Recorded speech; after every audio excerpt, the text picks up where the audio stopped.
Hey, what's going on Facebook and YouTube and Twitter and Rumble? We are live in all these places right now here in Wallsburg, Utah. Have you ever check out this cool church we're in? It's historic, a historic old church, and we are live at a candidate forum for a lot of the 2024 candidates.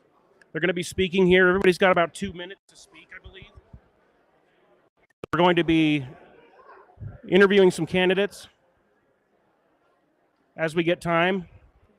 But more importantly, all the candidates are going to be able to speak and take a minute to address the crowd. I think everybody gets 2 minutes. It's going to be a good event. There's a lot of big names here, a lot of people. I just want to check the audio really.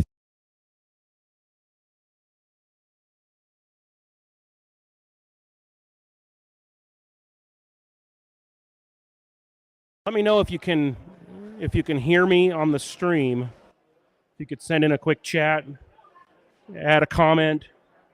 But we are going to walk down the crowd here and take a look at this awesome church, historic building that we're in, and hopefully chat with a few candidates before we get started. We're supposed to hear our first speaker here at 7, so we're like minutes away from that. But let's go check out some people here. We got Marlo Oaks. He's here. We've got state senators here from all over the state. Somebody from Kanab I just talked to. I can't remember his name. Looks like this is a guy running for office. Let's see if we can find somebody that we know. It's pretty loud. We got Sylvia Fisk running here.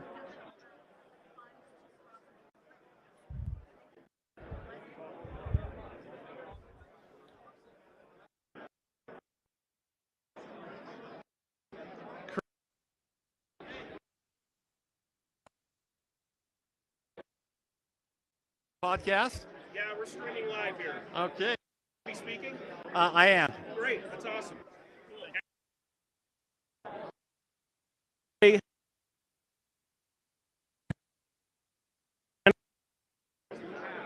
The cowboy hat right there. A lot of people. Excuse me.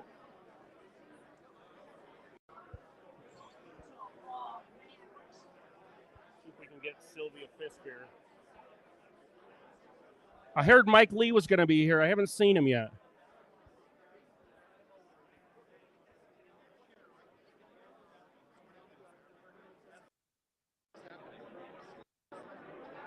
How's it going, sir? Hey, good. How you doing? Good.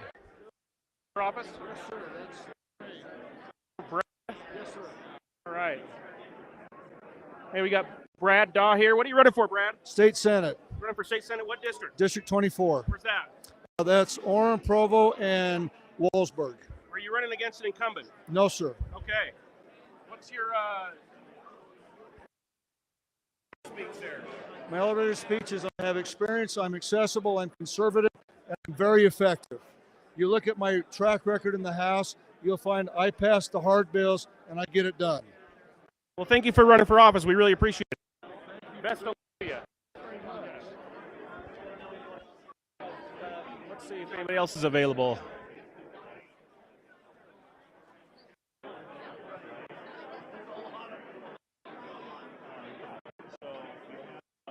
Check out that awesome shirt.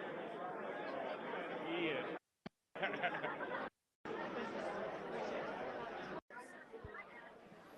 Let's see if we can get Sylvia Fisk here.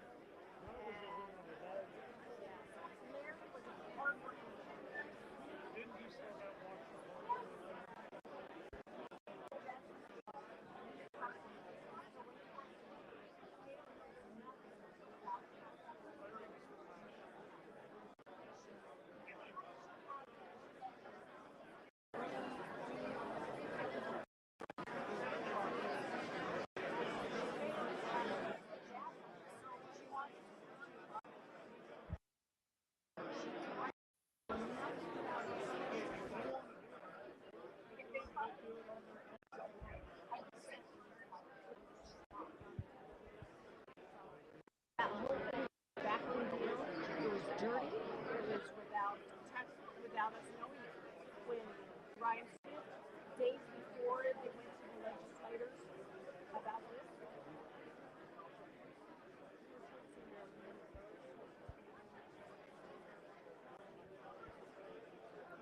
See if we can get someone here really. Well, we're waiting for Sylvia.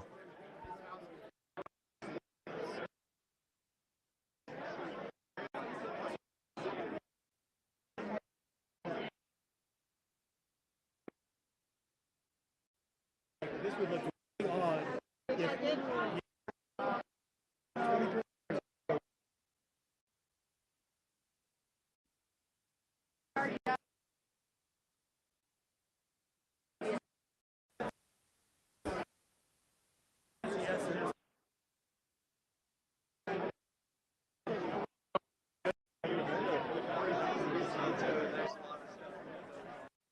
Bird.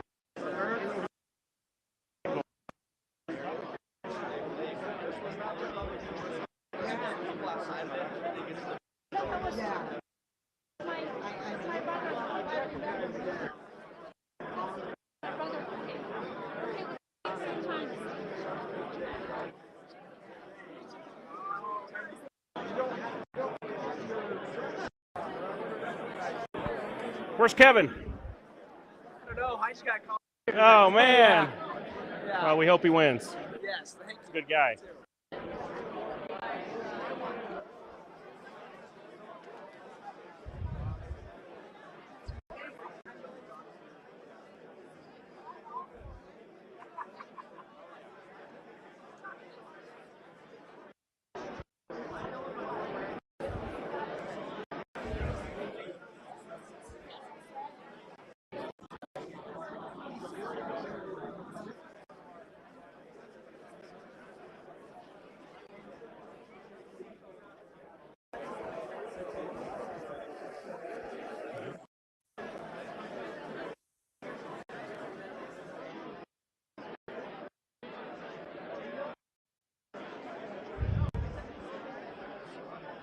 Let's see if it's available. I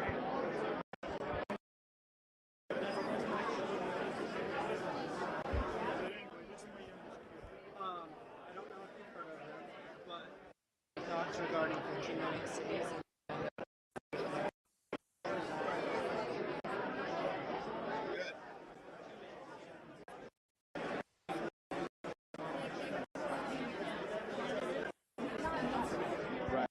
I just don't believe it. Yeah, no, I'm with you. J.R. Bird. J.R. Bird? Yes, sir. Nice to meet you. Nice to meet you. That's scary. Hey, we're here with J.R. Bird, running for Congress. Yes, sir. I'm from Roosevelt, Utah, the Uinta Basin. All right. You're running for Curtis's seat, right? Yes, sir. That's correct. What do you think about John Curtis making, I think it was just under Nancy Pelosi in profits off of the stock market from insider trading? What many view as insider trading. What do you think about that? My personal opinion is this. If you elect me, and I've already made this promise, if you elect me as your congressman, I will not buy one stock while I'm in office. Like that? Yeah.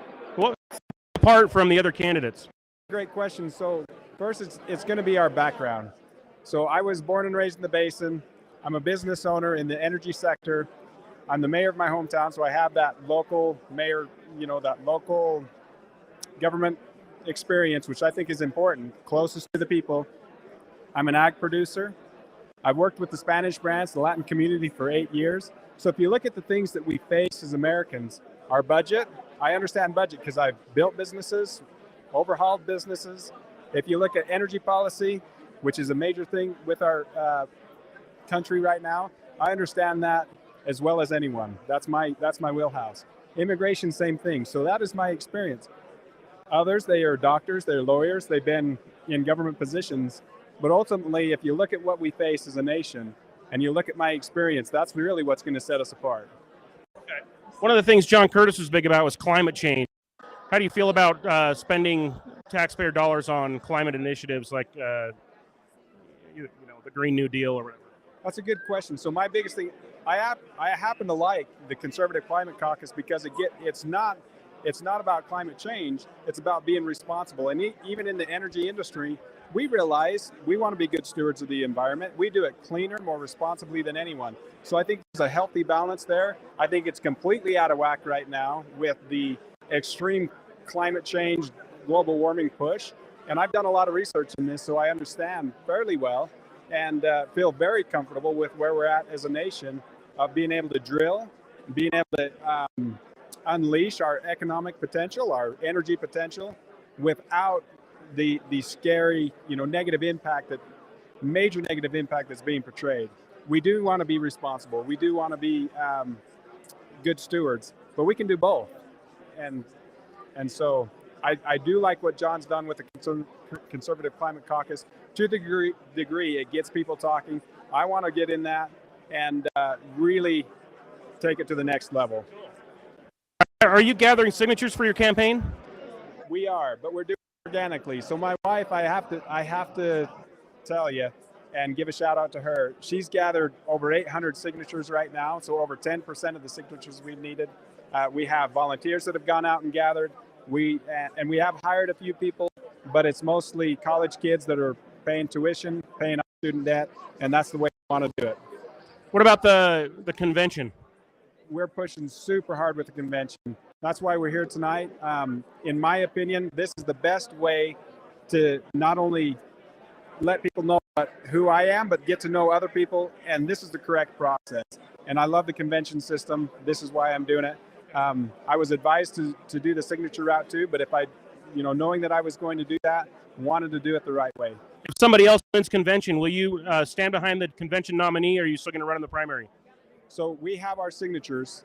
So we have our signatures ready. So I will be on the primary ballot. Okay, thank you. Thank you. So that was J.R. Bird. Okay, for Congress. How's it going, Adam, I've been Dwayne? looking all over for you. Yeah, You're hiding out. I've been walking around asking people what their pronouns are. I'm a he and him. Mine's Your Majesty. Keep that in mind. All right, sounds good. All right. Where? Am I going Hey, Did you do we're live right now. an interview at the Alpine School? So I did a debate. That was you. Okay. Mike broke in the first minute. Okay. How are you doing? There's actually a stretch in there that's not too bad. What I want to because do. my mic broke. So, yeah. So, and I got cameras up there too. I got saw some. that.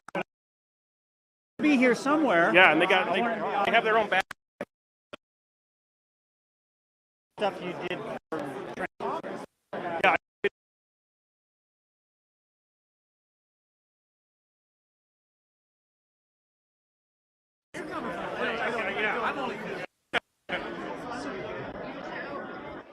What's going on, guys? Who's Dr. Mike Kennedy? You guys could both be doctors. Okay, so it's neither of you. All right.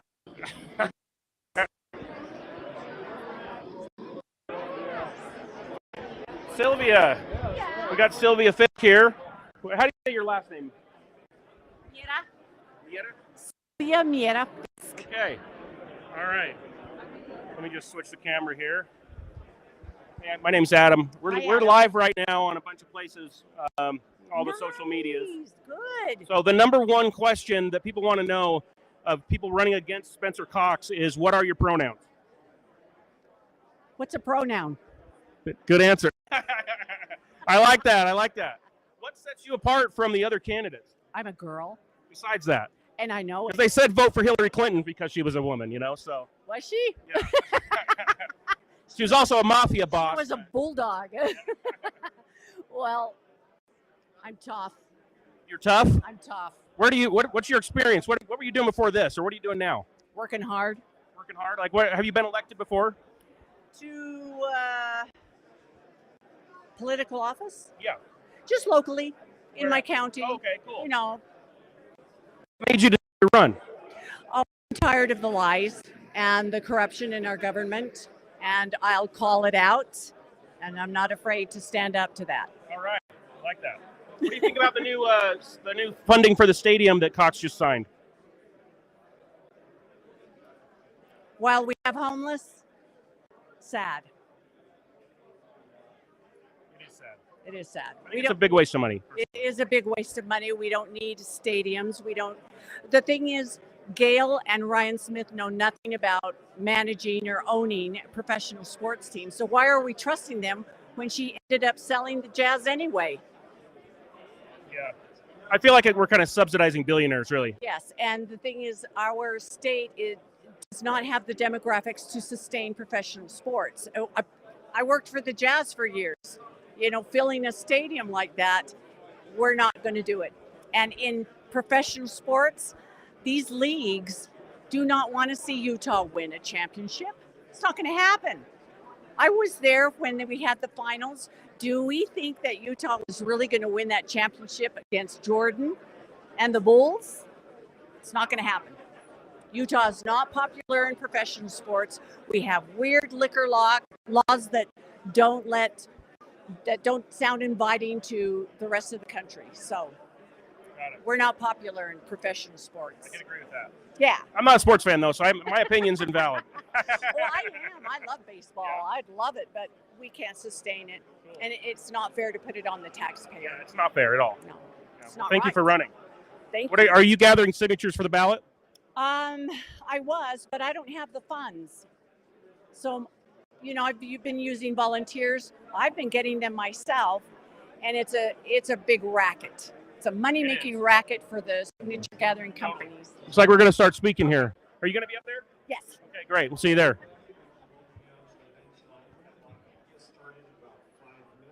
5 minutes. All right.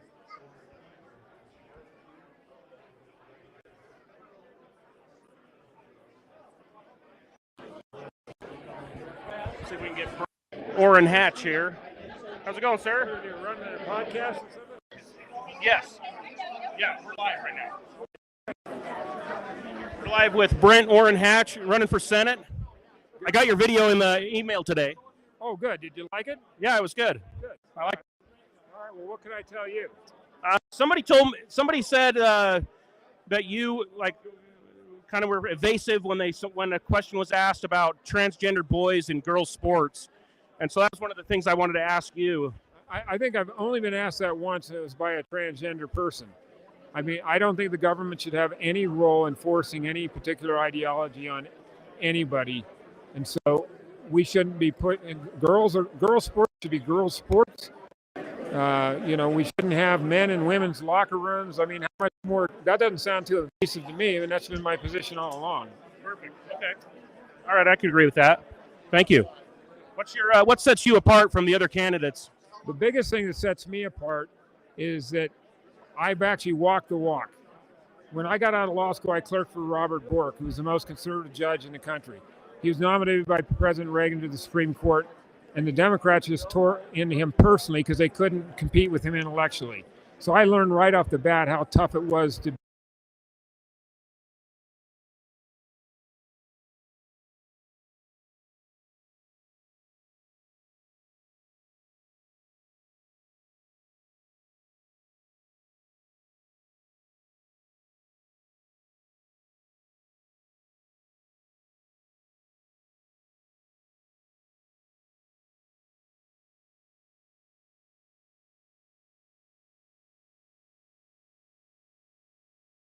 For that, I've been a director of the Federalist Society who spent 36 years recommending conservative Supreme Court justices to Reagan, Bush 1, Bush 2, and President Trump, culminating in the 3 conservatives put on the Supreme Court by President Trump, which is the most amazing thing in my life.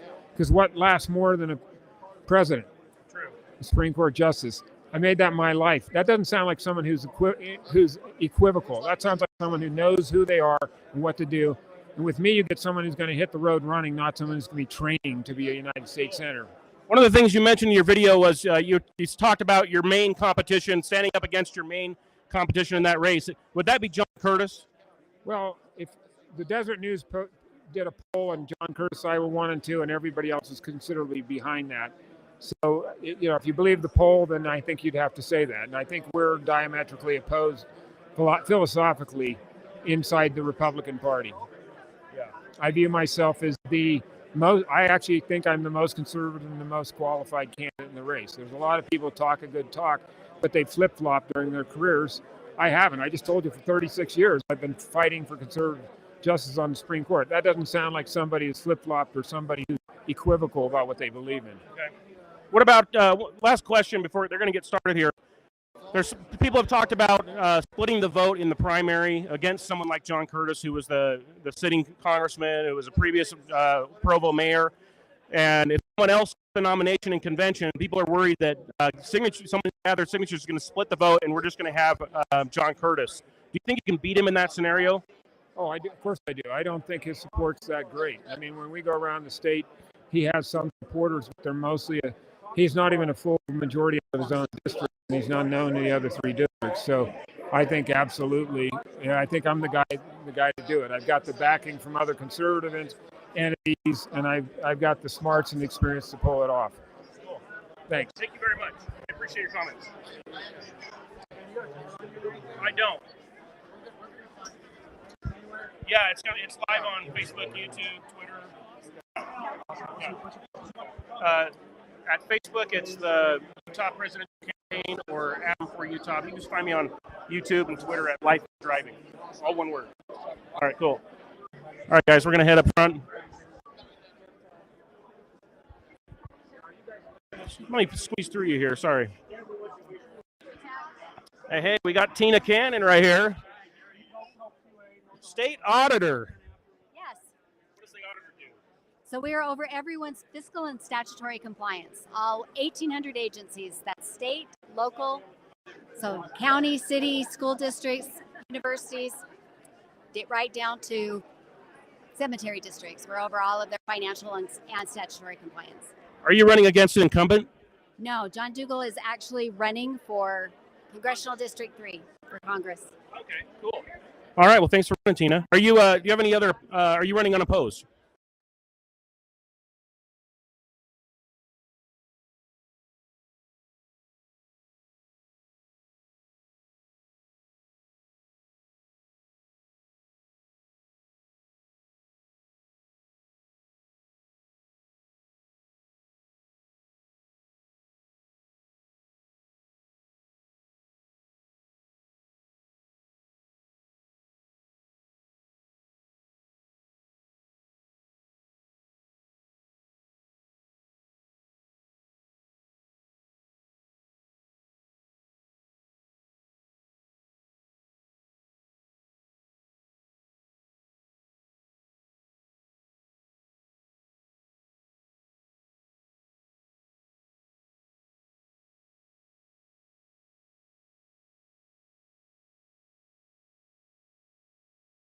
Appreciate that, and I agree with you. Cool. Can't wait to hear you speak. All right. Okay, let's change this over here.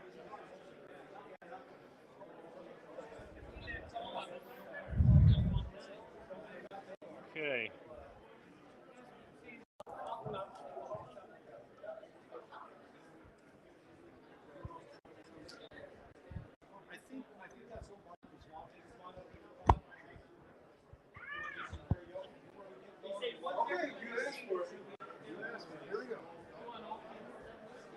That's what Mark was wanting. Now, this feature is not bolted in, so if everybody takes back at the same time, you'll see a lot of people there. It may or may not be good. Yeah, we're good. Good area.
Good evening. Could we have you all work your way into the chapel, please? If you're a candidate, please come and find your chair up here on the stand.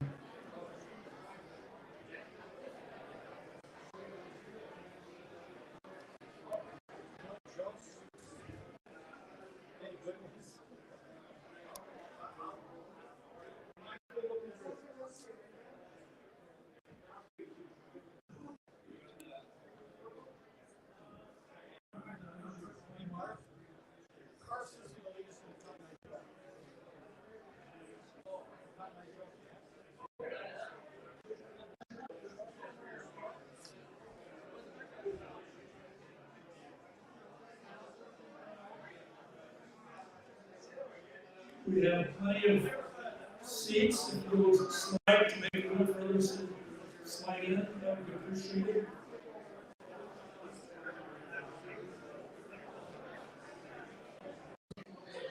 I see Marlo. So you want to come sit up on the stand with us, Marlo? Trent's on his way up.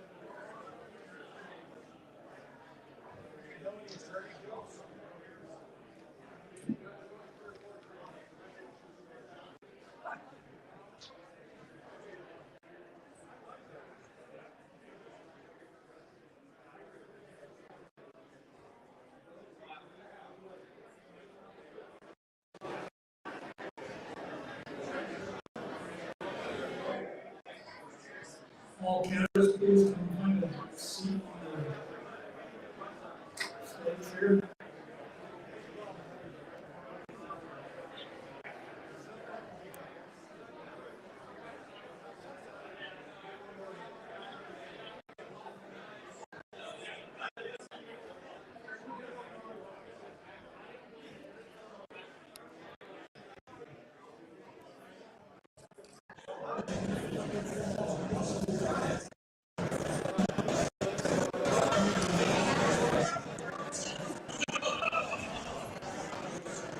All these candidates up here.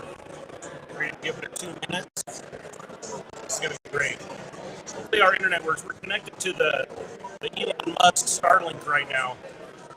So I don't have my microphone. I can use my phone mic when I'm up here, but I hope the internet from Elon Musk. Come on, Elon. Step it up. We need a better upload speed here.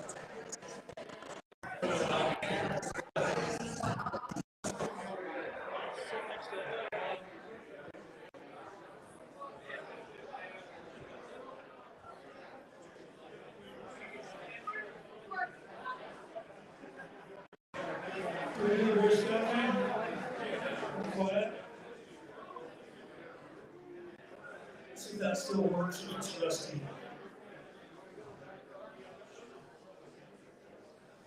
That's amazing. You in the very back, if you'd like to come in and get seated, we can start.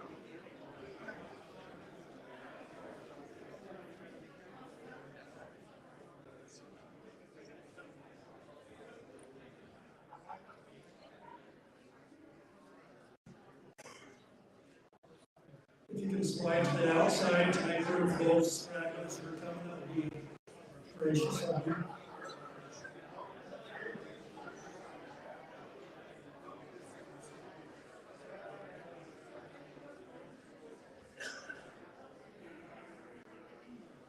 I'd like to welcome you all this evening to the Wallsburg community, Wasatch County. A beautiful place to live, a nice place to visit. Thank you all for coming. My name is Mark Allen, and 8 days ago this was just nothing but a pipe dream. 1 or 2 phone calls later, and look at what a tremendous outpouring and the support.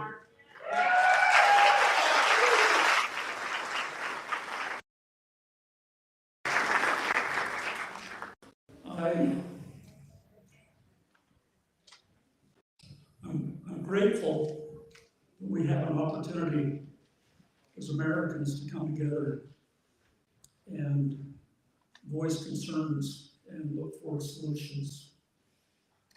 We have some really stellar candidates behind me who have been tirelessly going across our state. And it's a thankless business for them often. They hear a lot of complaints, but 300 complaints, maybe they get one thank you, so thank you.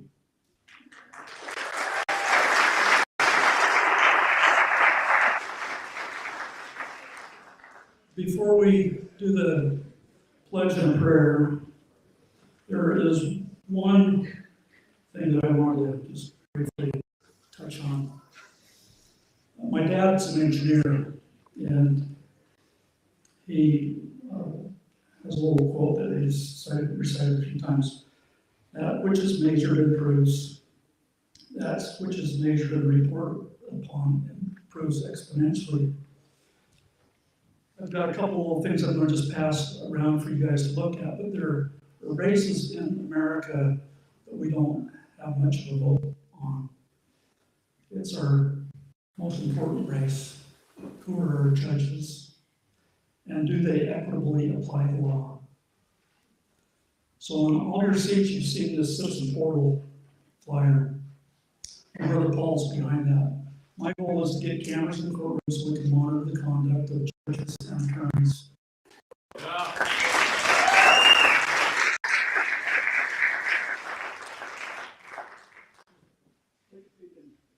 Pass it around.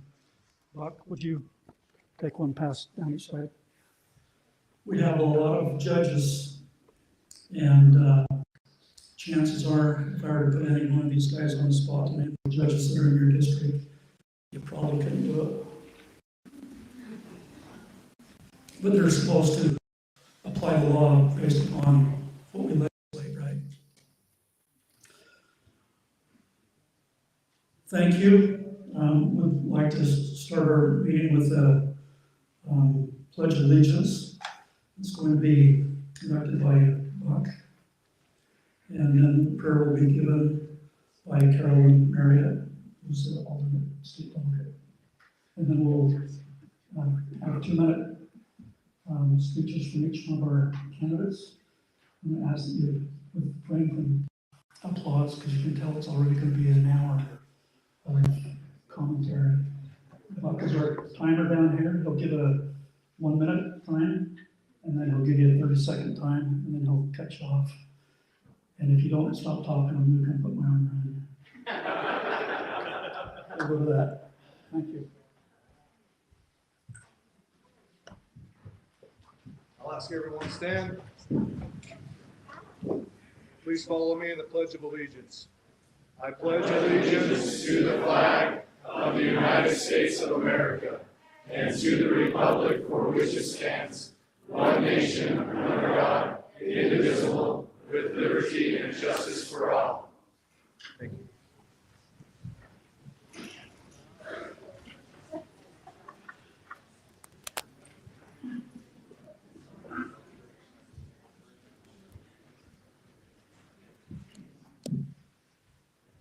Our Heavenly Father, we are so grateful to meet together tonight. We're so grateful to be Americans, grateful for our founding fathers and the founding documents that we stand on. We're so grateful for this great state of Utah, for these candidates who are willing to work for us and serve us.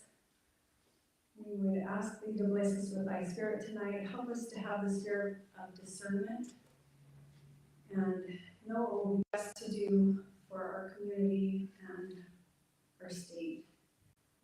We thank you again for so many blessings and say this in the name of Jesus Christ. Amen.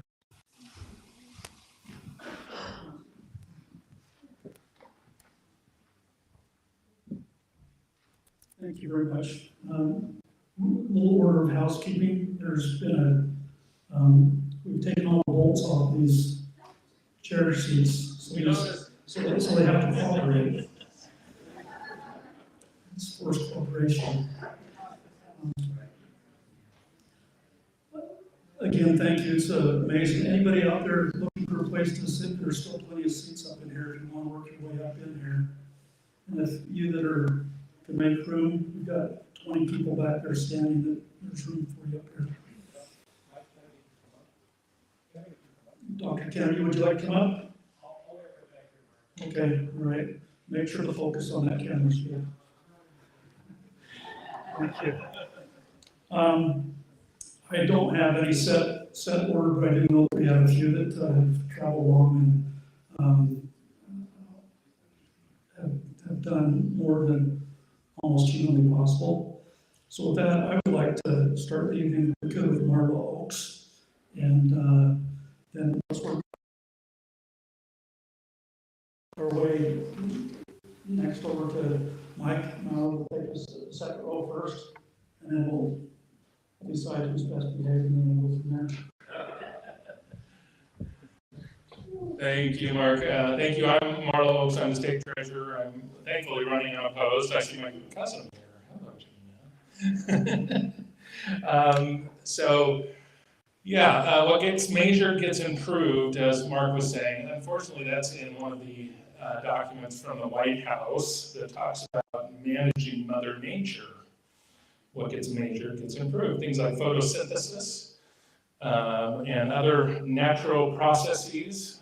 This was contemplated with natural asset companies, if any of you heard of that.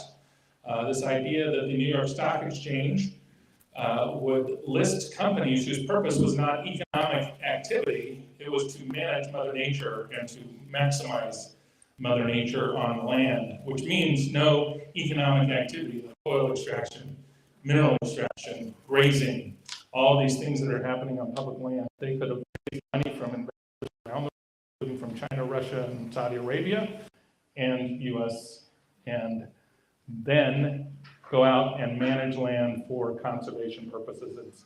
This effort continues at the national level. One of the key issues that we have nationally is the consolidation of power. And that is, in our constitution in the state of Utah, we have separate offices: treasurer, attorney general, and auditor. There was a bill this last session that didn't go anywhere, HB 545.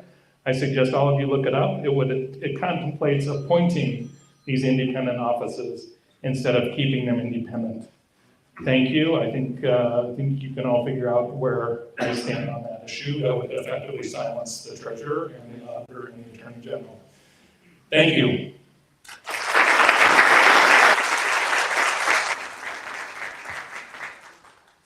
Ladies and gentlemen, I'm Mike Mauer. I'm here representing Governor Spencer Cox and Lieutenant Governor Deidre Henderson, and I'm going to move quickly through some of the most conservative things that our governor's done. A lot of people think, well, is he really conservative? Well, you listen for yourself and decide. Are you for the Second Amendment? If you are, Governor Cox was the first governor in Utah history to sign constitutional carry. Are you pro-life? Governor Cox signed the most stringent methods out there to prevent abortion here in Utah. Are you for tax cuts? Governor Cox, and with the help of legislators who are here today, helped enact $1.2 billion in tax cuts in the last 3 years, the most of any gubernatorial administration. Do you say yes to public lands? He and the Attorney General have filed 60 laws to make sure that Utahns will always have access to our public lands. What about pay raises for teachers? They were able to give every teacher in Utah a $6,000 raise last year, while at the same time balancing our budget and giving a tax cut. It's because we're a well-managed state. What about kids in social media? Just moments ago, Governor Ron DeSantis in Florida signed a bill to make sure that parents are in control of what their kids see on the internet, not the Chinese Communist Party. Where did he get that idea from? He got that idea from Governor Spencer Cox here in Utah, who's been leading the way to make sure that parents are the ones who are in control of what goes on in their children's phones and what they see all the time. Do you like being a winner? Utah was recently named by U.S. News and World Report as the best state in the nation. Not second, not third, not fourth. We're number one. And do you care about rural Utah? If you care about rural Utah, you've got a governor from Sanpete County who has moved 590 pre-existing state jobs to rural Utah. On behalf of the governor, thank you so much for your involvement here as delegates, and thanks for Mark for bringing us all together this evening. Have a great evening.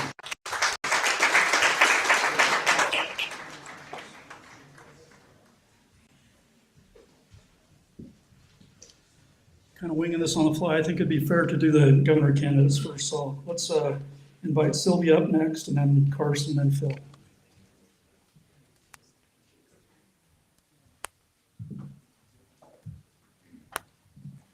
It is nice to be here. I am Sylvia Miera Fisk, and I am the daughter, middle child of two hardworking school teaching parents.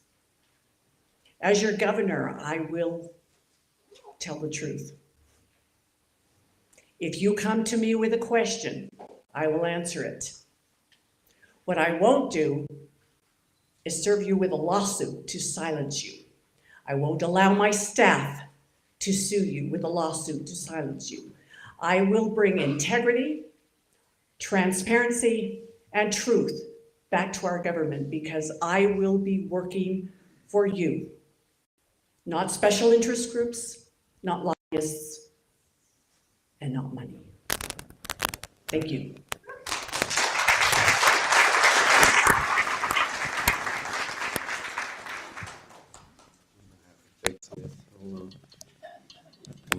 Sorry, I hope I don't screw anything up.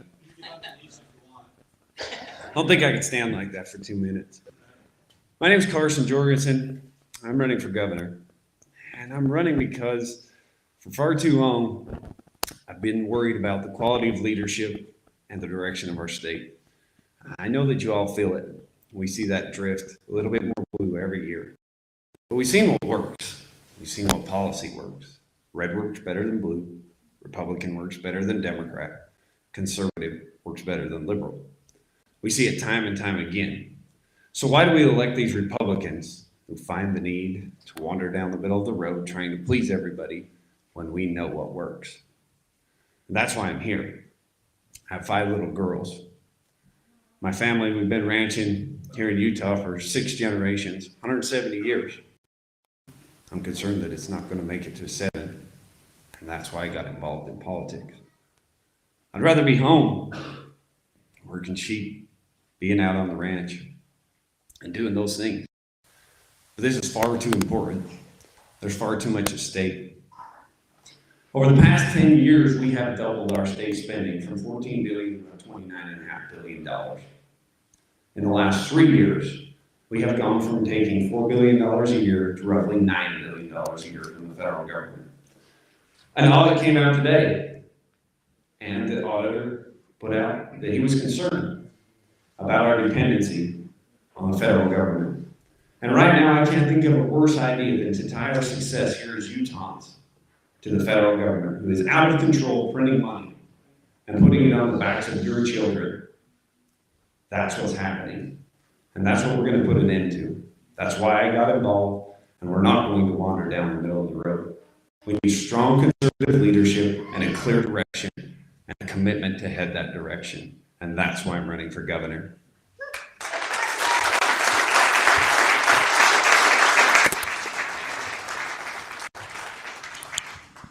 Hello, my name is Phil Lyman, and it's really great to be in Wallsburg with you tonight. I'm a father of 5. My wife Jody and I have 5 kids, 17 grandkids. I'm from Blanding, Utah, and been in the legislature for 6 sessions and was a county commissioner before that.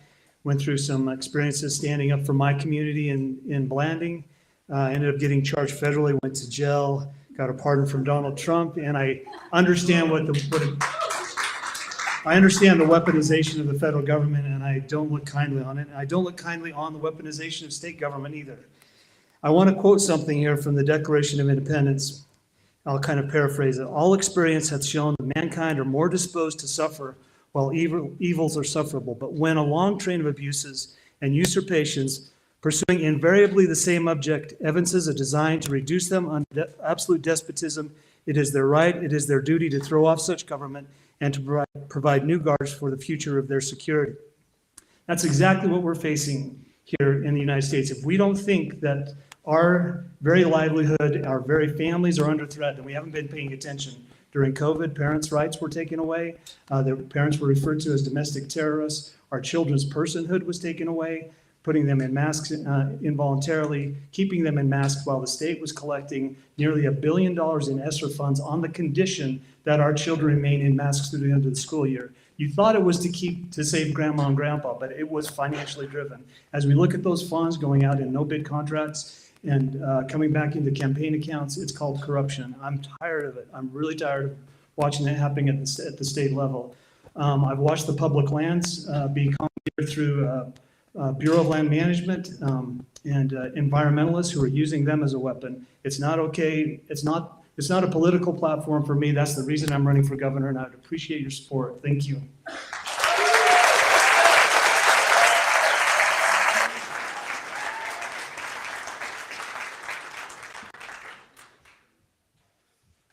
Got some good candidates.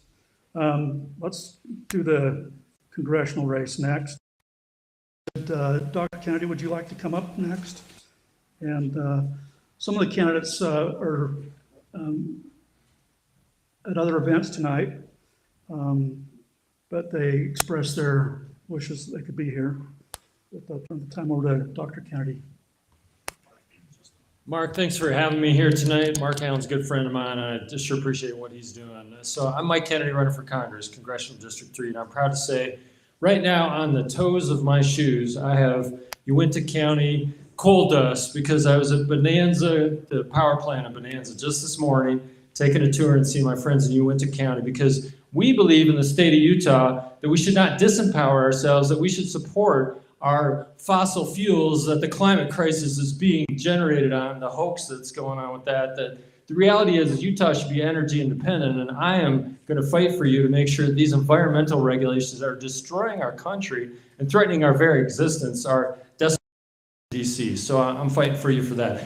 When you think central bank digital currency, I'm asking you right now, are you a big fan of central bank digital currency? Well, myself and Representative Clancy, we passed a bill that actually forbid the central bank digital currency in the state of Utah. I also passed a bill along with Trevor Lee, working with him, to demand that the federal government have the decency to notify us when they're going to drop illegal individuals in our state so that we can respond. So the reality is on this campaign, people say, are you going to fight? The reality is for 10 years in the state legislature, I have been fighting for you against mask mandates, against COVID vaccine requirements, and I'm proud to say that I'm here to fight for you, to make Washington work for you instead of you working for Washington, D.C. I'm Mike Kennedy. I would be honored to have your support, allowing me to be here tonight, and I'll be in the back to answer any questions you might have. Thank you very much.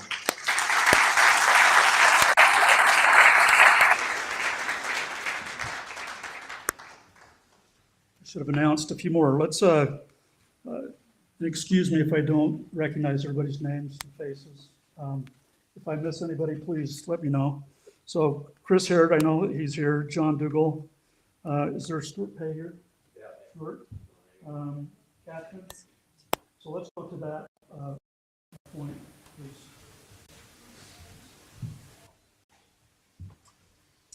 I'm grateful to be in this valley. I've ridden, when I was younger, I used to ride my motorcycle up your canyons. It's a beautiful place here. People ask me now why I'm running, and the main thing that I say right now is just to stop the insanity. What we have going on right now in America, we cannot survive it. In 2007, when I entered the Utah legislature, I was a little bit naive. I thought, since I was the only person that had experienced the immigration process from start to finish, that I would be spared the name calling. I simply believe in the rule of law, that people should come to this country. It's the greatest country in the world. But I've been called racist, unchristian, uncompassionate, foaming at the mouth zealot, all because I believe that. Everybody's talking about illegal immigration now. When I was in the Utah legislature, I passed legislation, and unfortunately, the legislature and the governor got rid of my bill, the E-Verify bill. They basically gutted it 2 years ago.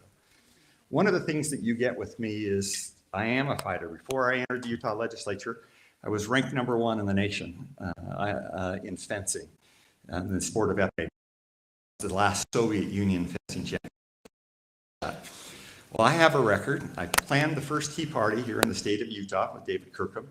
We were protesting, the sad thing in 2009, what we were protesting? $9 trillion. I passed the first human trafficking bill in the state of Utah. In 2007, in public utilities, I quoted Václav Klaus, who said, Václav Klaus was the Czech Republic president. But he said that climate change, in his experience, climate change is the new religion that has replaced communism. I started the Patrick Henry Caucus, fought for public lands, and I'll do that same thing if you're kind enough to send me to Washington, D.C. I promise that I will fight for you. And I ask that you come talk to me, look at my record. I don't just say. Thank you.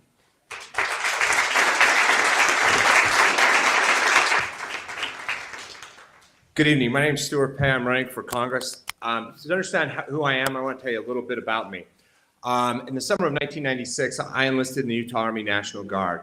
I was sent to Fort Leonard Wood, Missouri. For those of you that have never been to Fort Leonard Wood or basic training, basic training is broken up into 4 blocks of 2 weeks each. The first 2 weeks, learn how to polish your boots and salute. The second 2 weeks, learn how to fire an M16. The third 2 weeks, learn how to become a warrior. The way that starts is they put you all on a range and everybody's sitting in some bleachers. A drill sergeant walks up in front of you. In our case, he was 6'3". He was from Atlanta, Georgia. He was right out of Central Casting. He's sitting there talking about what you do as a soldier, what it means to be.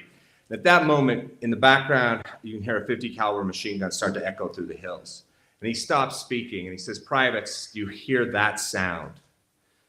When you hear that sound, what do you do, privates?" And he stood there, he paused calmly. He said, "Privates, when you put that uniform on 4 weeks ago, you decided to run to that sound the rest of your life." Now, I had run to that sound before in my life. I was I was an early missionary in St. Petersburg, Russia, when the wall came down. As a soldier in Iraq, I got a call in the middle of late at night, as a National Guardsman, I got a call one night that said, "Hey, Stuart, we told you you weren't going with this group, but you're actually going. Be ready tomorrow morning, you're leaving Saturday." That was on a Tuesday night. As a lawyer in Salt Lake City, I've represented some of the state's largest clients in very large litigation. I've run to the fight every moment. I will fight for you in Washington, D.C. I have the skills to solve problems, to build coalitions, and to break this country out of the doldrums it finds itself in. My military, legal, and political experience, I was county party chair in Utah County for a couple of years. We went from $15,000 to debt to $50,000 in the black left. We helped Burgess Owens into office. Those skills will allow me to succeed in Washington and make the 3rd Congressional District proud. That's why I ask for your vote. Thank you very much.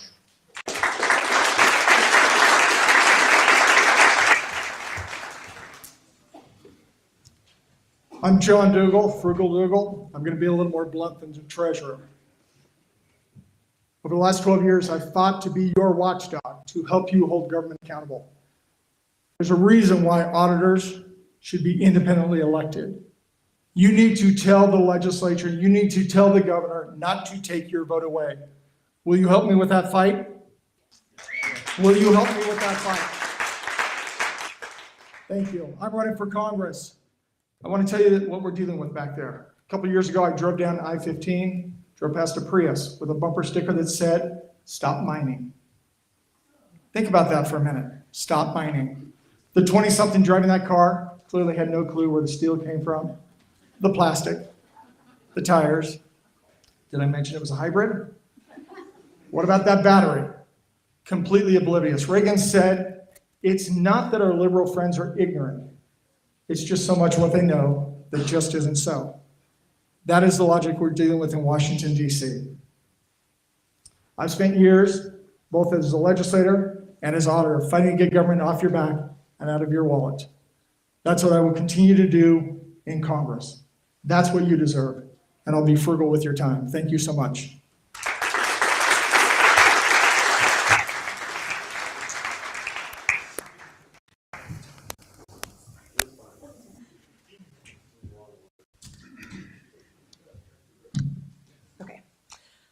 Hi, my name is Catherine Dolan and I'm running for Congress, and I want to thank you all for coming tonight, and a special thank you to Mark Allen for inviting us all up and organizing this wonderful event. I really appreciate it.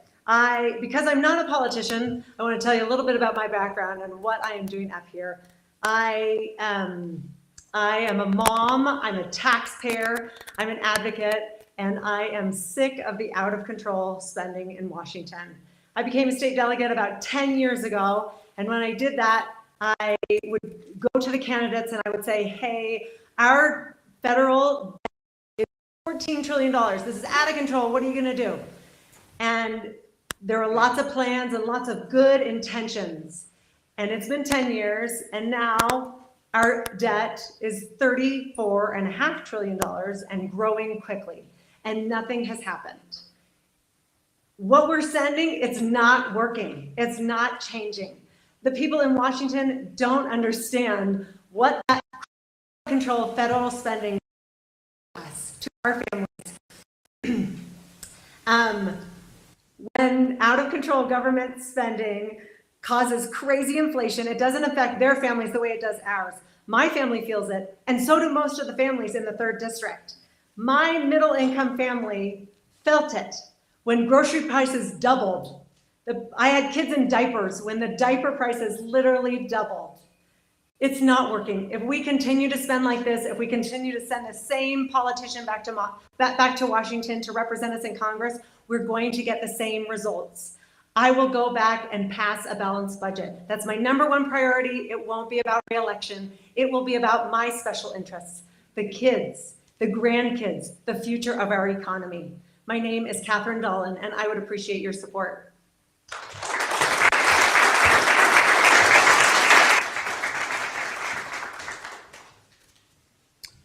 Okay, do we have Zach and Lucky and JR and Case? Take you in that order if you're here. Thank you. Evening, everybody. Hope you're doing well. Thank you to Mark and everyone else for making this happen. My name is Zach Wilson. I'm 29 years old. I'm a convention-only candidate. I think a lot of you know what that means. I'm chairman of the Utah Young Republicans. Thank you. And I'm a private equity professional. I am running to restore old values and inspire new voices. Now that is a catchphrase. What does that actually mean? I'll break it down. One, we need to return our government's focus to basic principles, limited government, separation of powers, and federalism. I read, my spare time, I read the Federalist Papers, I read Common Sense by Thomas Paine. You may call me a nerd. I love it. As my girlfriend over here, we've been dating for 4 months. Our dates are about federalism, so you can think about that. Second, I appreciate that. Second, I am running to rein in the disastrous spending habits. I'll call it an addiction, not habits, back in Washington, D.C. I work in private equity. I studied finance at BYU. I was president of the Finance Society while there. I stand alone in this race for understanding inflation rates, the Federal Reserve. I understand that deeply. Every time the Federal Reserve releases anything, I'm all over it. I read about it. I can tell you what SOFR is today, what LIBOR is today. That is the third reason, and perhaps the most important.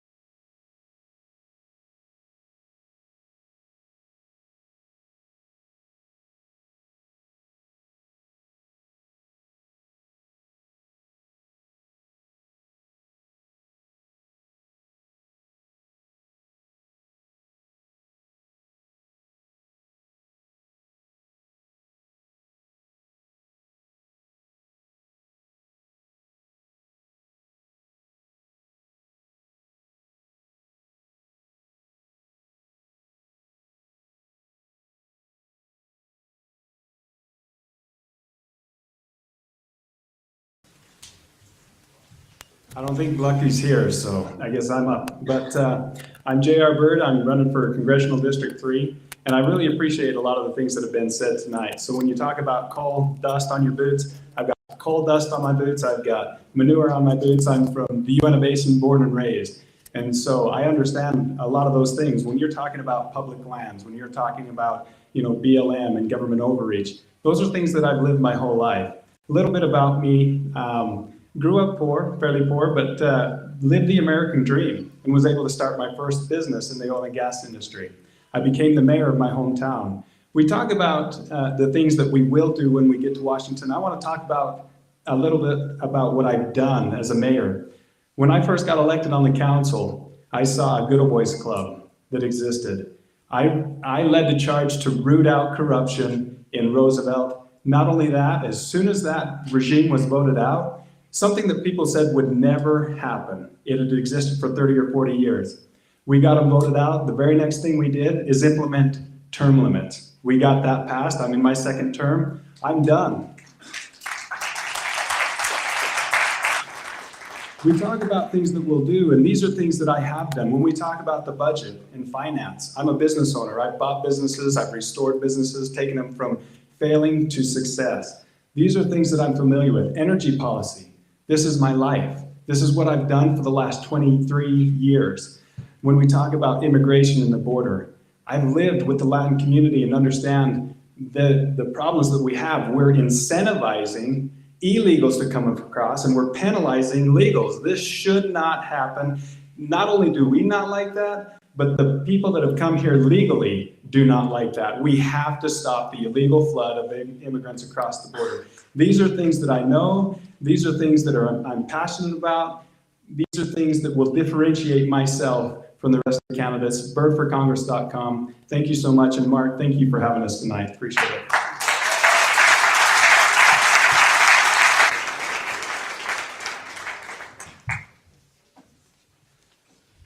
So my twin brother from different mother, Senator Hinkins, got his hair cut.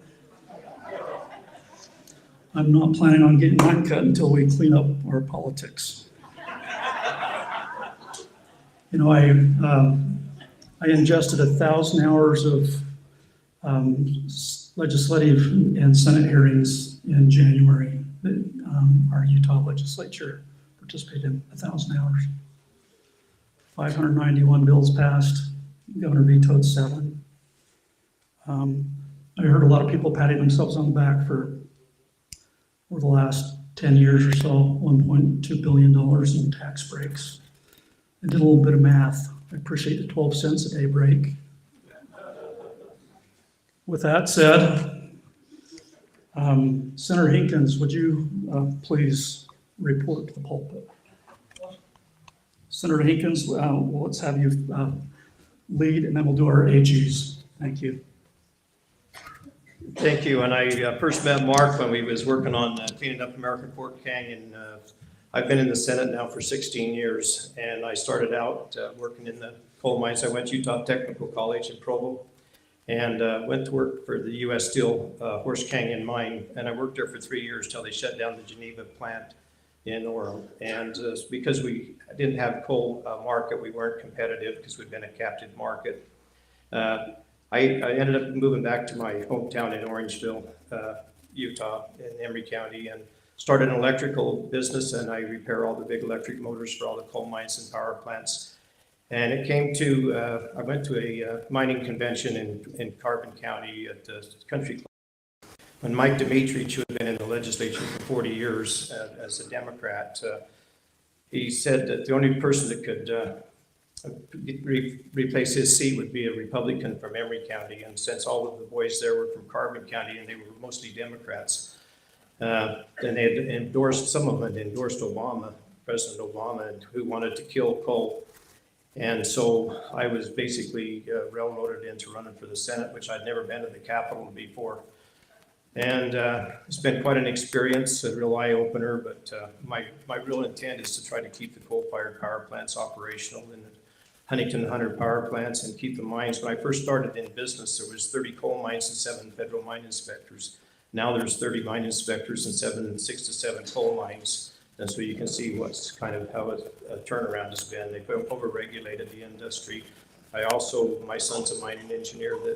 We have a tungsten mine over in Rachel, Nevada, tungsten and silver mine that we're trying. Tungsten is no longer mined in the United States. We're completely dependent upon China. 85% of the tungsten comes from there. So when it comes to armor-piercing bullets or to protect our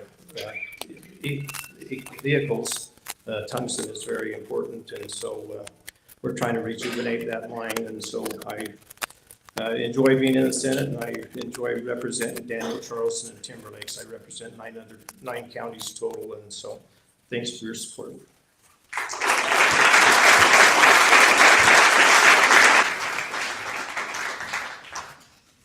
Let me read off a couple. Let's have Frank and then Trent come up for Attorney General. Rachel's up in Logan. She wishes that she could be here. Didn't hear back from Derek Brown. Then after, let's move into our Senate. Pardon me?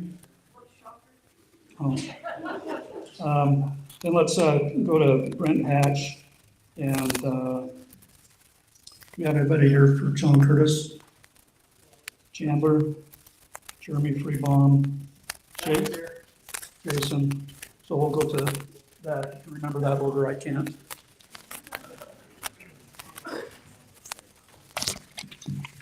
I'm Frank Myler, and I'm running for Utah State Attorney General. I've been married for over 36 years to my wife Debbie back here. We have 5 adult children that have graduated from college. We actually just returned, literally, before we came here, from Phoenix, Arizona, where my second son just got married down there. So we're excited about that. That's really one of the passion that fuels me why I'm running for this race, because I'm pro-family for my family personally, as well as everybody else's. And my motto, you'll see, is trusted experience. I want you to really take this to the bank. I want you to really research every candidate that you can for Attorney General. Google their cases that they've been involved in. 2 candidates, you will find 0 to none. You will find almost no cases in the state of Utah that any of them have litigated. Now, the other thing that's very important is I'm the only one that's had jury trials. That's combat when you're an attorney having a jury trial. I'm the only one that's argued many times before the Utah Supreme Court. That's also combat, and the 10th Circuit Court of Appeals. Now, other candidates have made these sound like they've filed something to the U.S. Supreme Court. They haven't. I'm the only candidate that's licensed to even practice before the U.S. Supreme Court. And you can Google it, you can find lots of cases. So that's the experience. Why can you trust me? Because they're going to say the same things that I'm saying. In fact, some of them say it better than I say it. But I'm going to tell you why you can trust me, because I've been in the trenches fighting for constitutional rights all 36 years of my practice. And you can take that to the bank. You can research ADF Legal, AllianceDefendingFreedom.org, and you can find the kinds of cases. I've defended pro-life sidewalk counselors against criminal charges in Salt Lake, went to trial, we won. I'm the only candidate that's even had any criminal law experience, and yet that's considered the chief law enforcement officer of the state. You can know that I'm going to fight to protect federal lands every stinking day I'm in that office, because that's the kind of thing that I've been doing. I've been in the trenches fighting. I'm going to get rid of this sanctuary state nonsense, and I'm not going to stop there. You can mention every candidate and ask for you to support me for Attorney General. Thank you.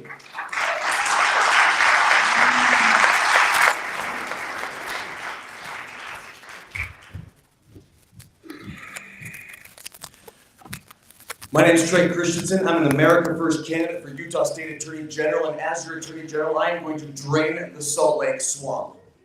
No, thank you. Let me tell you what that means. We have an utter lack of election integrity in this state, and that is leading to a culture of corruption in this state that is keeping your voice from being heard in the Capitol, and I'm going to fix that. On day 1 of my administration, we are going to begin a full statewide transparent audit of Utah's electoral system. You need to know that your votes as Utah voters count, and only your votes are counting.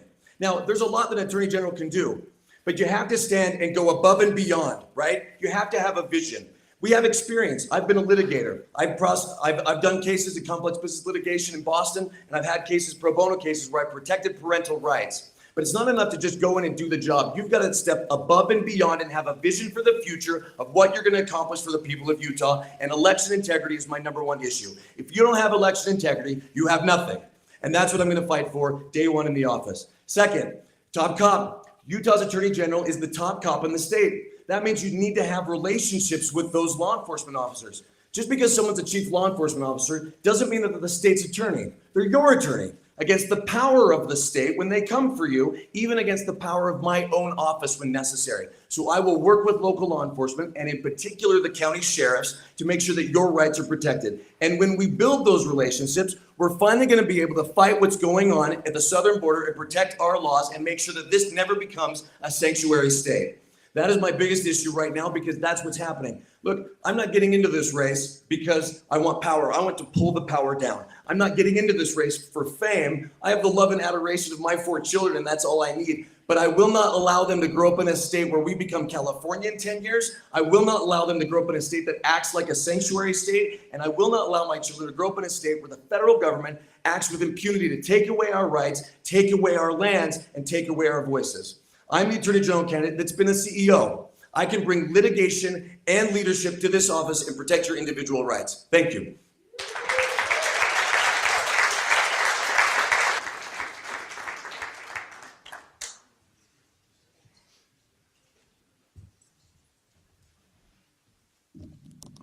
Several years ago, I found myself in the White House serving as the president's counsel.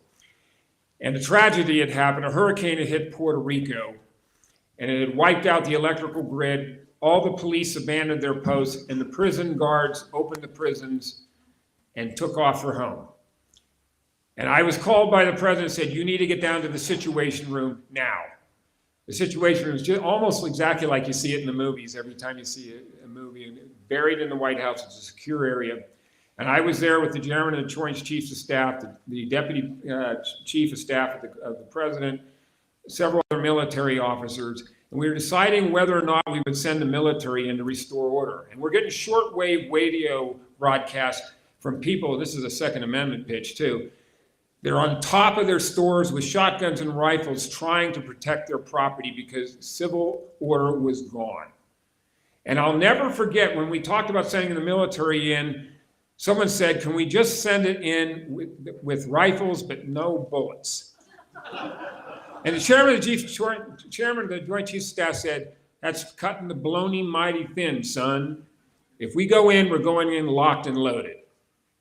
I learned something that day. You go in locked and loaded. I'm the only candidate in this race that clerked for Robert Bork on the judiciary, a conservative judge who worked for President Ronald Reagan, who worked in the White House, and for 36 years ran the Federalist Society. I helped organize it and run it as the largest conservative legal organization in America. And we helped President Reagan, President Bush Jr., and Donald Trump pick conservative justices for our Supreme Court. And like I told some of you, what lasts longer than a president? That. I'm that bullet. I'm the person to go in locked and loaded. I'm a conservative that walks the walk, just doesn't talk the talk. I've done it. I can hit the road running. I don't need on-the-job training. I hope you'll vote for me. Brent Hatch for Senate. Thank you.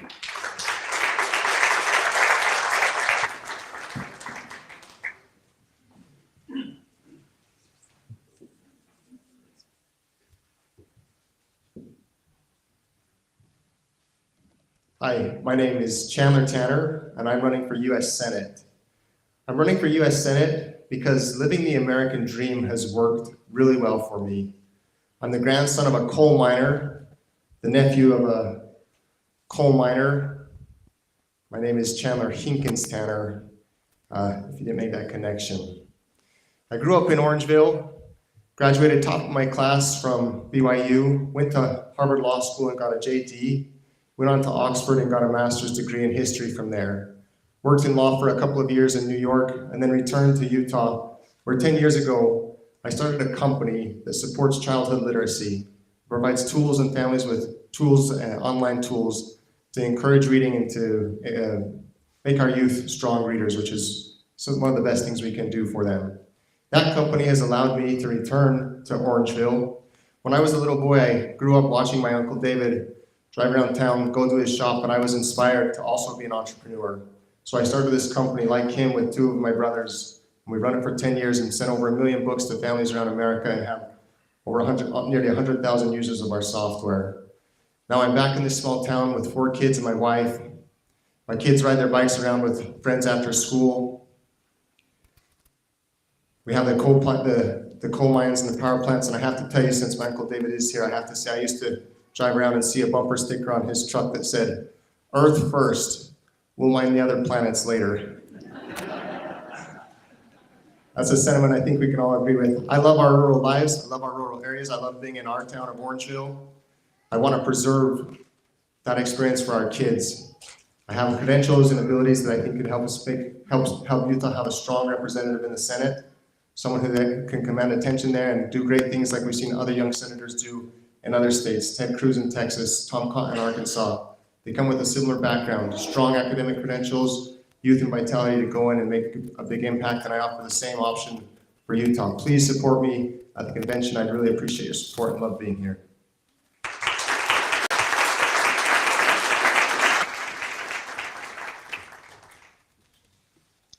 Hello, everyone. Trent Staggs, running for U.S. Senate. Mark, thank you for putting this together. I am in this race because the establishment is killing us. In 2018, Tucker Carlson wrote a book entitled Ship of Fools. For far too long, we've been electing folks that go back to D.C. and care more about being part of the establishment than pushing up and standing up against it. You know what? What's typified my career and my 10, now 11 years going on in office in Riverton City is to always stand up to the establishment. I've done it in the way in which I've run this race. I'm the only one that was willing to challenge Mitt Romney. I got into this race in May. We just pushed and pushed and explained why he has got a horrible record. He went down from 50 to 30% favorability, said he wasn't seeking re-election in September. Everybody else in this race came in after that fact. Also, in my time, first to endorse President Trump, I was always one that stood up to lockdowns and mandates of any kind as a mayor. Stood up to ESG, inappropriate materials in school, high-density housing. I am proven, I am tested. You know what you're going to get with me. That's why we've got the endorsements of so many. Mark Levin, Charlie Kirk, Kerry Lake, Senator Tommy Tuberville, who came out here and said, look, I'm endorsing Trent Staggs because he's the guy. He supports President Trump. We need 7 or 8 more of him so that we can have a Republican majority again and a majority of people, not just with R's next to their name, but are actual America First constitutional conservatives. That's what I will do day one, be able to work with President Trump in January 25 with this coalition that I've already built. I'm also convention only. How many here are state delegates? We went out, we raised over $1 million. I could have bought signatures like some of these other folks, many that are in the race, but I committed day one. We were only going to go through the caucus convention system. I'm a man of my word, and that's what we've done. So I'm seeking your support to go ahead and win at convention, and then we will have the ability to go on and beat the establishment folks in this race in the primary in June, and finally get another Mike Lee conservative in the Senate representing us. Thank you.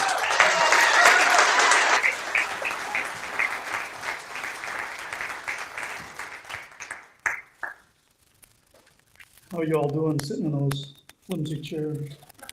Can you stretch your legs? Yeah. Okay, come on up.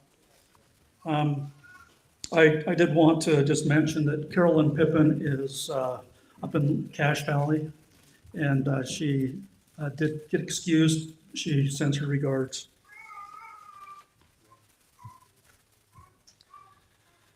My name is Josh Randall, running for U.S. Senate as well. I'm a major change candidate. I'm only running a convention route as well. When I say a major change candidate, the first thing I talk about is faith. I believe there are certain things that need to be done right now in the federal government that are going to require some faith. I mean, I wonder what the eyes of people look like back here when I'm going to talk about some of this stuff, but we need to decentralize the Federal Reserve or decommission it. We have a major problem with the way that it's functioning right now. Our Social Security system needs to be privatized. Our Medicare system needs to be privatized. Our food stamps and Medicaid systems need to go back to the states. These are major changes. A lot of people in this race, I feel like I'm a CPA. I'm the father of 6 kids under the age of 10. I wonder how many people want to become CPAs in this stage. So just by raising a hand, how many would like to be a CPA? But that's the type of work that's needed right now in Congress. Somebody who reads through laws, finds the financial ramifications, and makes the changes. And some of them might take miracles. We need faith to perform miracles right now in Congress. The Founding Fathers did it this way, with a faith to perform miracles. And I'm telling you, these are the answers. I can help with these answers. That's the reason that I'm running. If we don't send a major change candidate, it's really not going to matter who you send. because they're going to do the same thing that's been done for the last 50 years. If we don't send a major change candidate with the faith and the willingness to go stare at the numbers and read through the laws, it won't change. Josh Randall, running for U.S. Senate, I appreciate your vote at convention. Thank you.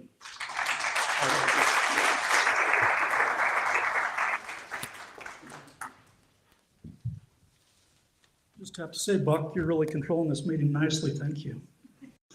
Let's jump over to Senate Race 24. We have Brad Daw here. Kevin Stratton's unavailable to meet with us, but he does have a booth back here. Didn't hear back from Dan Hemmert.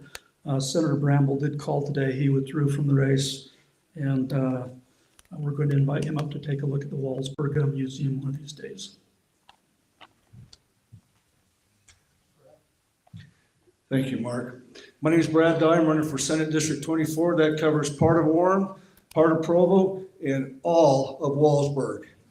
I want you to know I grew up in Shelley, Idaho. It has a grand total of 1 stoplight, so in my opinion, Wallsburg is exactly the right size. This is my first time being in a town hall up here. I guarantee you, if I'm elected, it will not be my last. I love meeting with the people. I love returning to reporting, and you'll get tired of me just coming up here, but I would love to be able to have that opportunity. Ladies and gentlemen, I have served in the legislature for 14 years in the House. I can tell you not just what I'm going to do, but what I have done. I have fought against healthcare mandates as the chair of the Health and Human Services Committee and will continue to do so. I have opposed taxpayer-funded stadiums for people who have to spend $100 a ticket. That's not right. That's not a wise use of taxpayer money, and I will oppose that. Here in Utah, we love legal immigration, and that's what I will support. The rest of you, we like to go back and come into the country the way that the law specifies.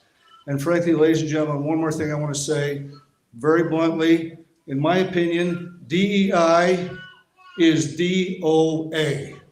Thank you.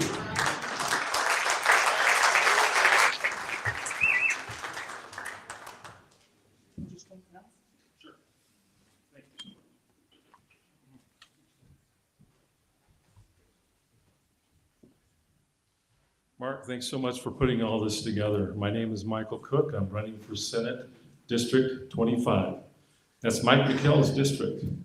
I don't believe in nepotism in the government, and I don't believe that someone should legislate and draft the bills and then his brother-in-law sign it into law. The reason I'm here is because many of you know that our state flag was taken away from us without us being able to go to ballot. I'm not even from Utah. I'm from Idaho. But I believe that your voice is most important. And your voice was taken from you. After 176 years, touching something as precious as our beautiful flag. And here's what I think. Many people would come up to me as I was gathering the 8,000 signatures. I personally gathered over 8,000 signatures. I was out there in the cold, but I was doing it so that we did not become a California. There are many people that would come up to my table and say, because I was at Gunny's, I know that they're already an American first, like I am, type of a person. I know that they're my people. So that's who I would go to, and and they would say, I escaped California. I'm so grateful to be in Utah. Where do I sign? Okay. This is the reason I got in the race. But let me tell you, because I'm going against the brother-in-law of Governor Cox, the LG is blocking me at the ballot box. And I need your help. I've only got 7 days. My area is from Provo North, Provo North all the way down to Payson. And it includes Salem, Woodland Hills, everything. If you would, please take a flyer from me and see what I'm all about, when you scan that. But I've only got 7 days because I am also a convention only, but she's not allowing it. She says the only way that you're going to get on the ballot, you've got to gather 2,000 signatures verified from people in your district.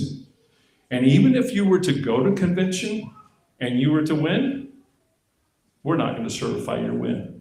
Thank you so much. Appreciate it. Michael Cook, District 25 against Mike McKell, brother-in-law to Cox. Thank you so much.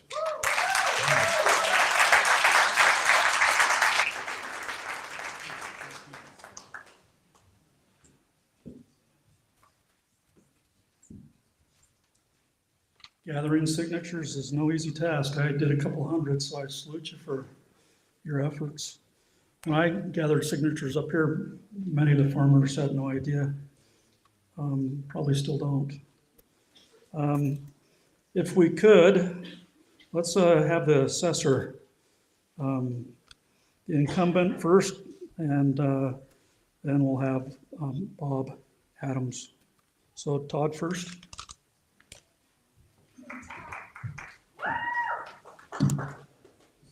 So I am running for re-election of the Wasatch County Assessor's Office. I have been the assessor for 3 years. I have been in the assessor's office for almost 10 years. And during that time, I have learned a lot about Utah state tax law and the administration of assessments. Undoubtedly, most everybody in this room from Wasatch County had received the shock of a lifetime in the last 2 years. I'm sorry. I had to do it, and the reason being is when I took office, the Wasatch County Taxpayers Association brought it to the council's attention and my attention that there was a great uneven taxation for the county, and it was through the assessment process. It was because that the main central part of the valley with high turnover was the most probable place where the assessments were taking place, and there was multiple areas of the county that was not being reassessed. I had no choice. I was under audits from the state auditor's office, the Utah State Tax Commission, who was also audited by the state auditor's office. I had the state legislature inquiring, the governor's office inquiring. I had everybody watching this problem, and I had to cure that problem that year. I couldn't do it. I didn't have enough time. The first year I was in office for 4 months, and then we closed the tax roll. I had one more year to get it in. 2022 was the year of the biggest increases that we've had. I had to do that. There's laws, and I will send everybody a copy of that law by email, all the delegates. I need your vote April 2nd so that I can continue on. For the first 3 years, all I've done is get the county as a whole caught up together. We are all now on the same level playing field. Is it perfect? No. But I'm working on it, and I haven't stopped working since the day I started. I've been here for every one of you. I can look every one of you in the eye and say, I work for you every single day. You're on the top of my mind every minute of every hour that I'm in that office, and I ask for your vote on April 2nd.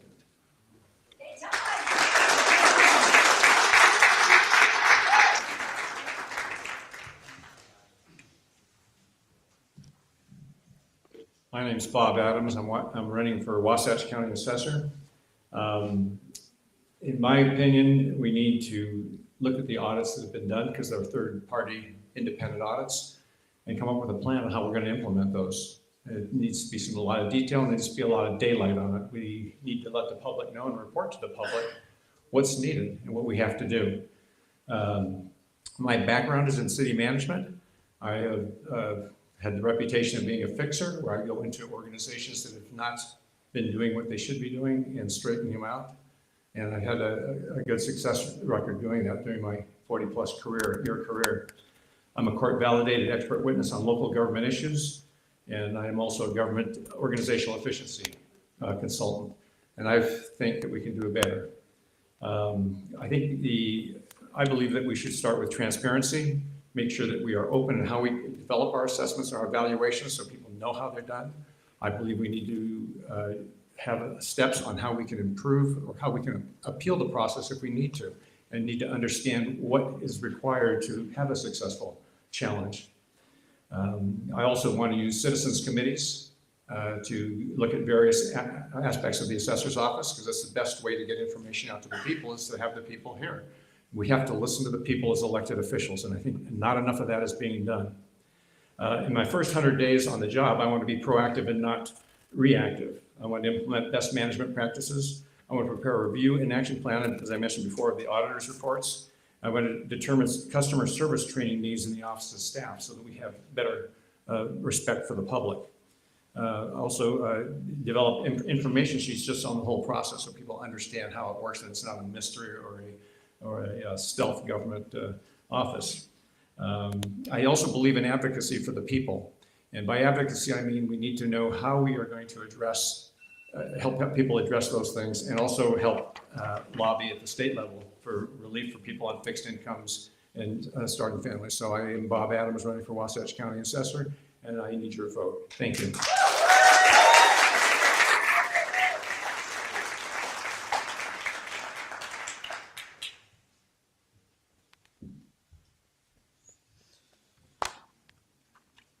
Okay, why don't we do Wasatch County seat B?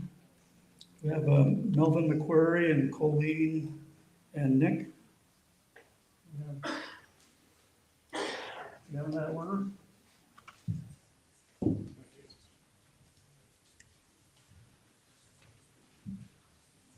My name's Melvin McQuarrie. I'm running for seat B for county council. I've been a resident of Wasatch County since 1977. Finished my last 2 years of high school in the Valley. Seen a lot of change. Got an education in civil engineering, a master's degree, and I'm also a land surveyor. I've been an employee of many in the county over the years. I'm now semi-retired, meaning I somewhat am retired. Anyhow, I have the time to fill this position. I have a vast knowledge and over the experience of the last 35 years. The reason I ran for the position is Steve has not run, and he's, in my opinion, done very well over the years. There was a vacancy, and so I filled it. Nobody prodded me to do this. Nobody asked me to do this. I just thought it would be a good idea. I will promise one thing: I'm honest, I'm logical, and I speak my mind, but I'm teachable, and I will work with the other members of council in all decisions. And you usually come up with the best one.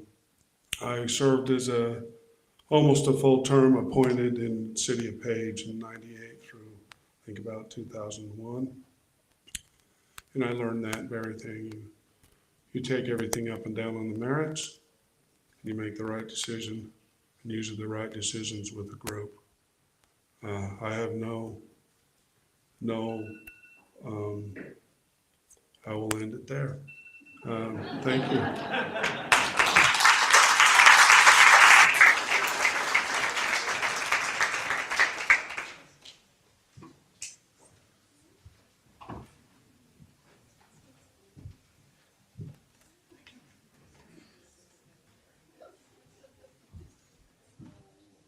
Feel like I'm coming through the curtain at the Tonight Show or something. I'm Nick Lopez. I am a retired U.S. Marine Sergeant Major. I spent 25 years in the Marine Corps, retiring as a Sergeant Major. I'm a combat veteran of Iraq in 2003, and I was serving in the Gulf War in 1991. I work full-time for the Salt Lake City Fire Department. I've been doing that for 30 years. My time in the Marine Corps, I should note that it was active and reserve time. But I've spent 30 years in the fire department, and I'm currently still working for the fire department because I love it. And the reason I want to want to run for office here is because I've got a lifetime of proven leadership, both in the Marine Corps and in the fire department, and my service to others. That's what I want to do. That's what I chose my whole life to do. And I've been serving this nation. I've been serving this community of Salt Lake City as a firefighter, and I've been doing things within the community here based on those things. You may have seen the banners of veterans on Main Street in Heber. That's a project I started with the encouragements of an idea from a resident.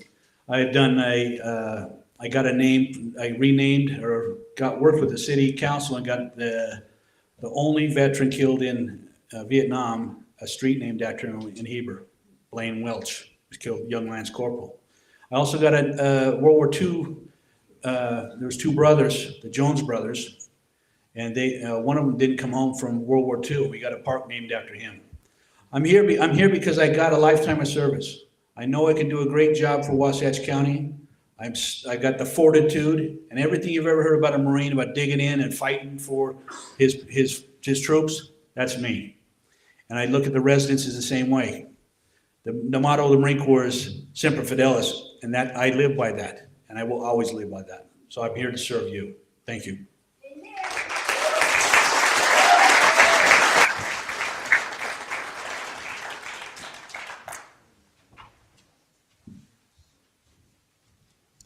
Okay, let's do Wasatch County Seat D. We have Kendall and Mary.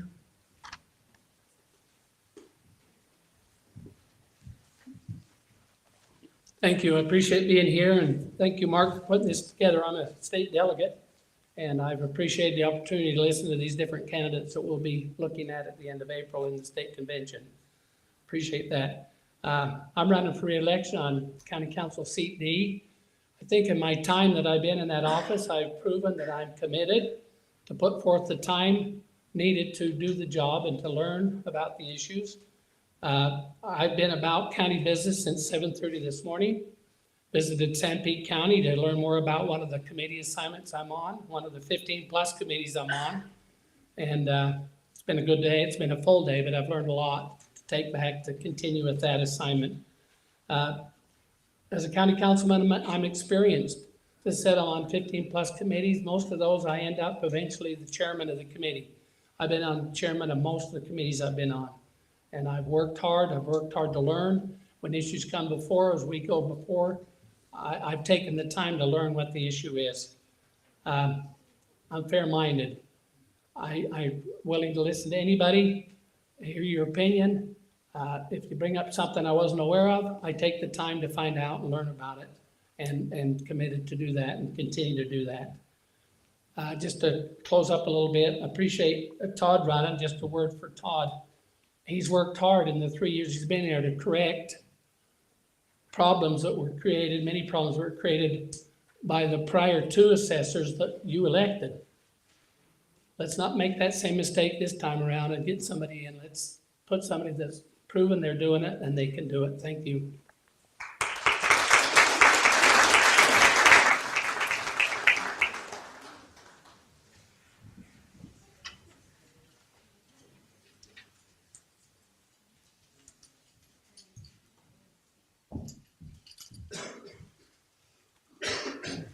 Hi, I'm Mary Williams, and I am running for you for Wasatch County Council. I acknowledge that a lot of these people back here want to do a lot of good things, but I also acknowledge that we can't trust our elections.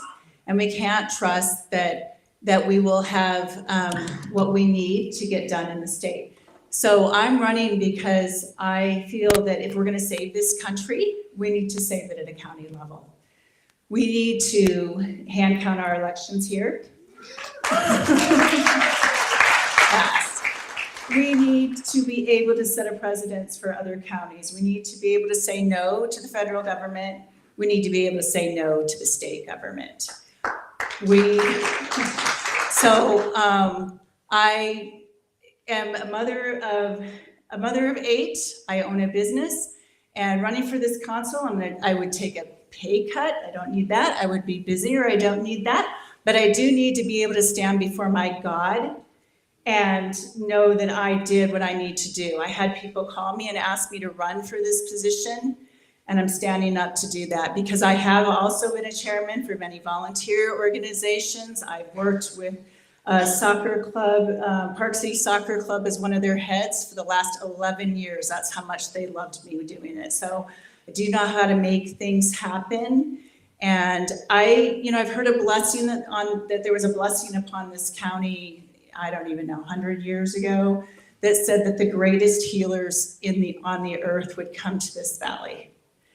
to Wasatch County. And for a long time, me having been in the medical field, and then now I'm a natural healer, I thought that that was what it was, and now I realize that it is to heal this country. And that's what we're gonna do in this county, is heal this country. Thanks, Mary Lou.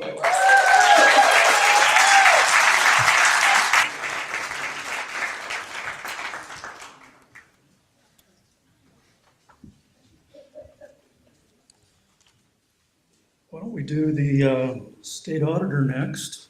We've got Tina Cannon and Ricky Hatch. Tina, would you like to go first?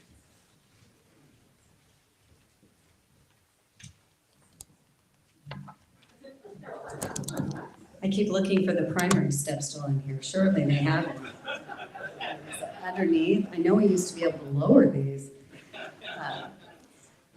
People keep asking me, are you sure you're tall enough to run for state auditor? And I keep answering, of course, I'm the perfect size. I'm in stealth mode. No one ever sees me coming.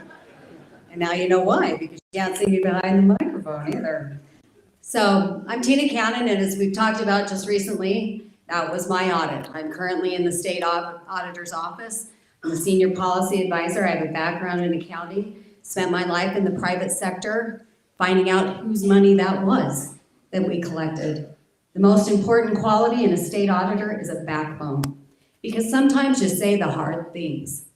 And sometimes you need to understand what it means when there's a tax shift from one set of the county to another. And you ought to be willing to say it. And when people haven't been taxed correctly for 5 years, you ought to say it. And it's unfortunate that we can't own where we were, because this little thing they gave me up here says, that which is measured improves. That which is measured and reported on, improves exponentially. That's what we do every day. We stand for fiscal compliance and we stand for statutory compliance.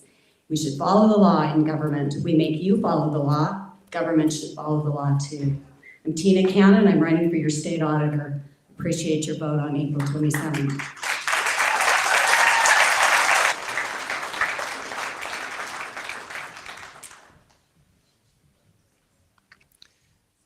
Hi, my name is Ricky Hatch. I'm running for state auditor. We have a world full of symbols, and each one has its own meaning and unique symbol. There is one symbol that stands out for its brain power, for its simplicity, and that represents total nerdiness. That symbol is the pocket protector. Now, that symbol is not as weighty as the cross or the symbol of a dove, but it symbolizes diligence and it symbolizes intellect. And as your state auditor, I will be your ultimate pocket protector, protecting your pockets from waste, from fraud, from abuse, from the inefficiencies of government overreach. I have a 30-year track record as an auditor across multiple sectors, and I understand good auditing, and I understand good governance. My motto is that you build a fence at the top of the cliff rather than an ambulance at the bottom. I am the only CPA in this race. I am the only auditor in this race. Trust me, you want a nerd protecting your pockets, protecting your rights to your inalienable rights to property, to the money in your pockets. I'm Ricky Hatch. I am a CPA. I'm a total nerd, and I ask for your vote. Thank you.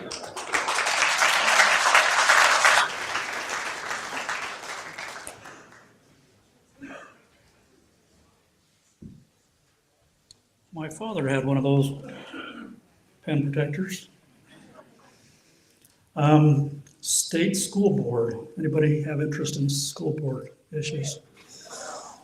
Or should we call it a night? No. Before we do that, can I see a hand? County delegates here?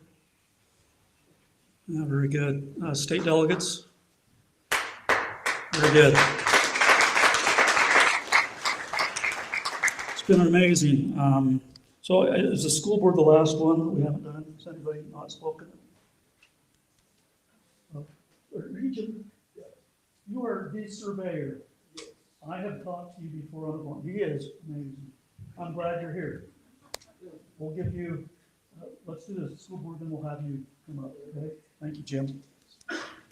I was on the board of directors for the Utah Stream Access Coalition, trying to figure out how to protect access below the Heber, or below Deer Creek. And Jim provided a very important document that showcased perhaps a scrivener's error, a typographical error that puts the easement up on the mountain. So if we can't get access to the Provo River, my proposal is we move the mountain. Why don't we go with James first, then Cole.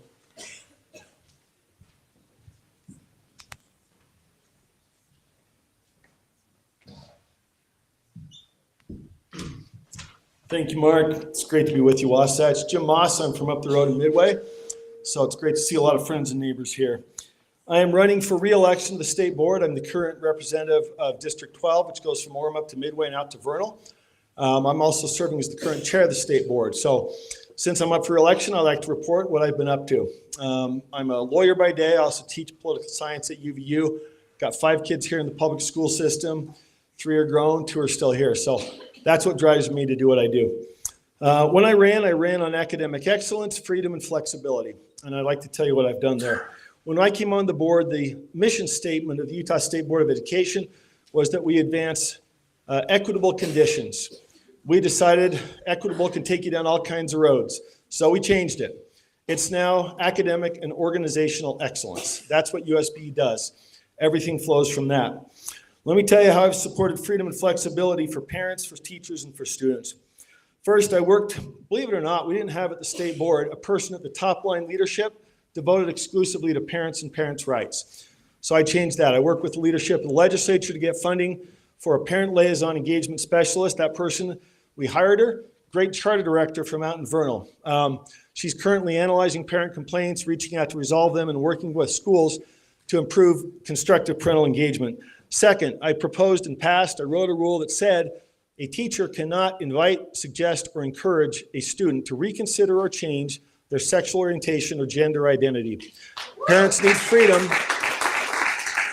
Parents need freedom from divisive ideologies. We got that passed. A similar bill didn't quite pass the legislature, but I'm here to say it's already locked because we passed it last November.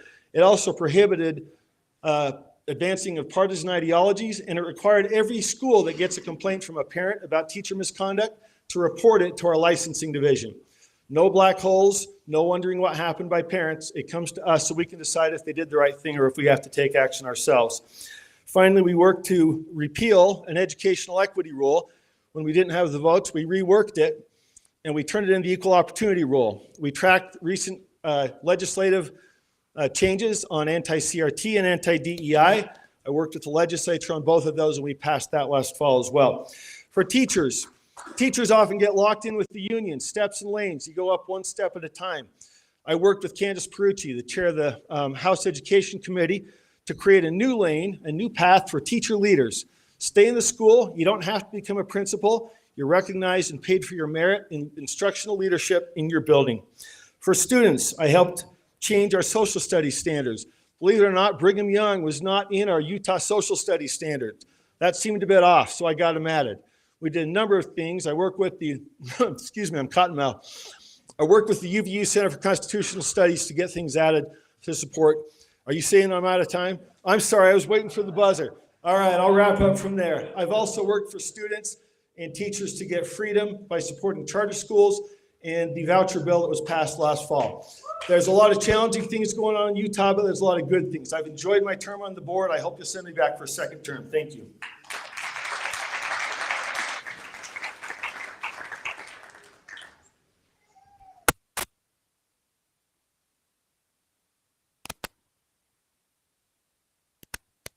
I've been a school teacher for 27 years. I'm a unique brand of school teacher. I am a conservative teacher. I've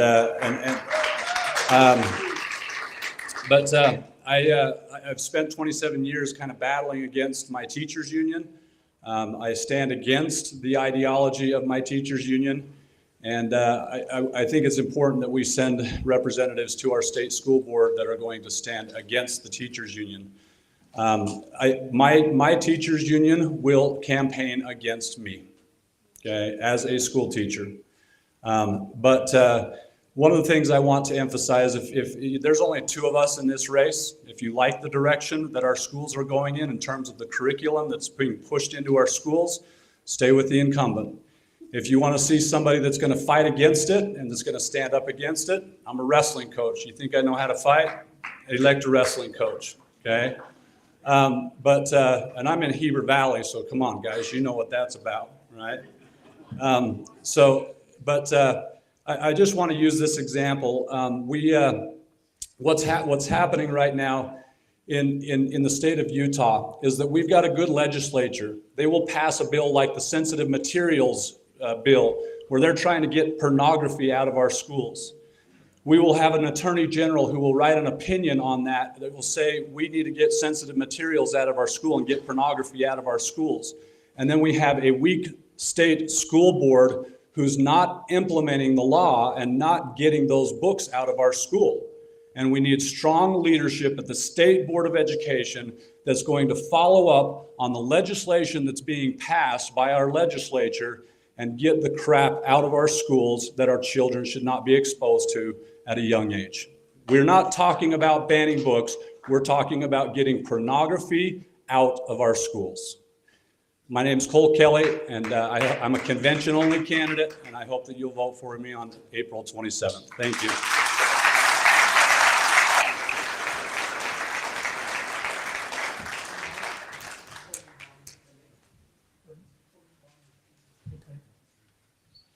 Understand Colleen Bonner just came in? Is that true? Would you like to speak? Can you do a cartwheel on your way up? Tina left her mark here. So we'll just let Jim be our anchor. So Tina, why don't you come first?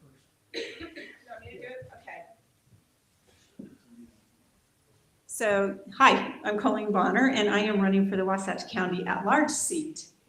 And I held my own cottage meeting tonight, and so I'm sorry I'm late. And I tried to get to Bob's event earlier and did my own thing. And I said, I gotta run at least to Wallsburg and, see what they're doing and, come for the invitation that was given. And so, first of all, just thank you all for being here and for being willing to be delegates for the county and the state. It's you guys who make a difference in our community. If we don't get the grassroots and the local people to show up, then our government just doesn't work the way it needs to work. So thank you for being willing to, first of all, come and to be a delegate for the county. Just one thing that I want to just really encourage those of you who are delegates, and if you are a chairman in your precinct, please make sure your delegates get to the county convention next Tuesday night.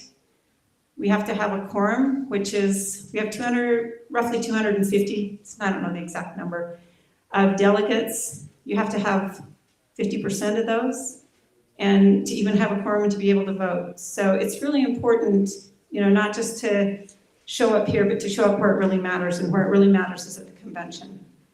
So I was on the Midway City Council for 12 years, and I was the mayor of Midway for 4 years.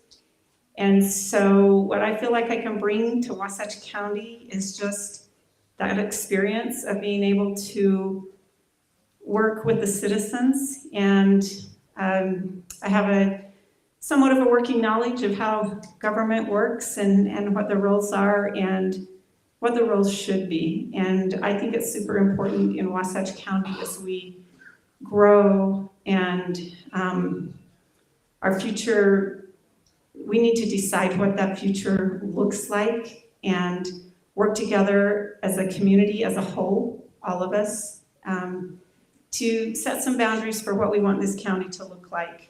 So anyway, just there you go. Thank you very much. And make sure you're at the convention on Tuesday night.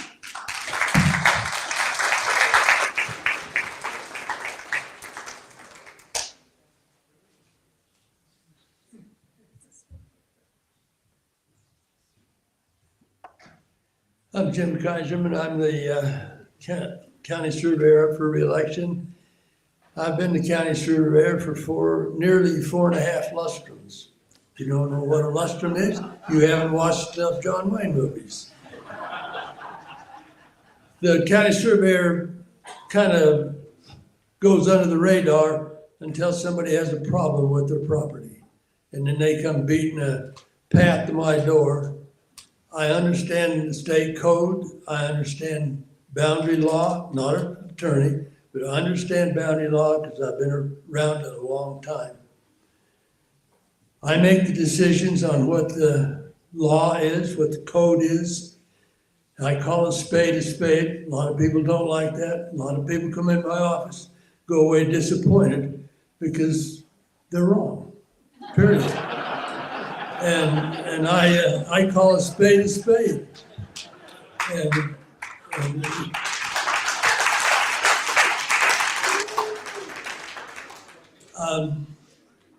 I kind of go by the song we sing in church. Do what is right and let the consequences follow. Sometimes these consequences are not good. But again, that's my motto. I do what's right by you to help you protect your property. Thank you.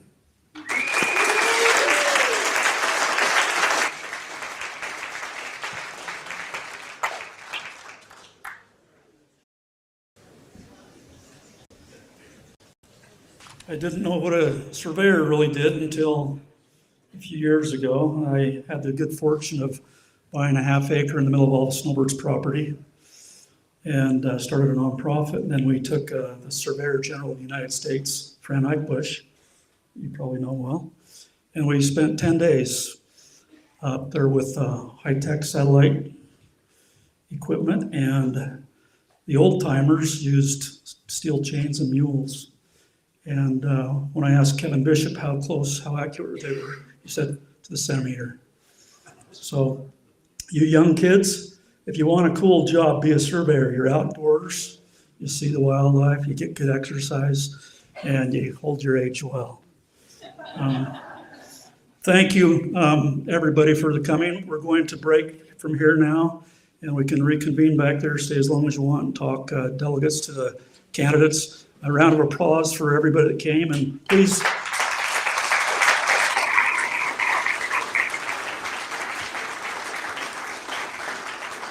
Get your friends out. Let's get the vote done. The next legislative session, whoever wins, I'm coming at you to get cameras in courtrooms. Thank you.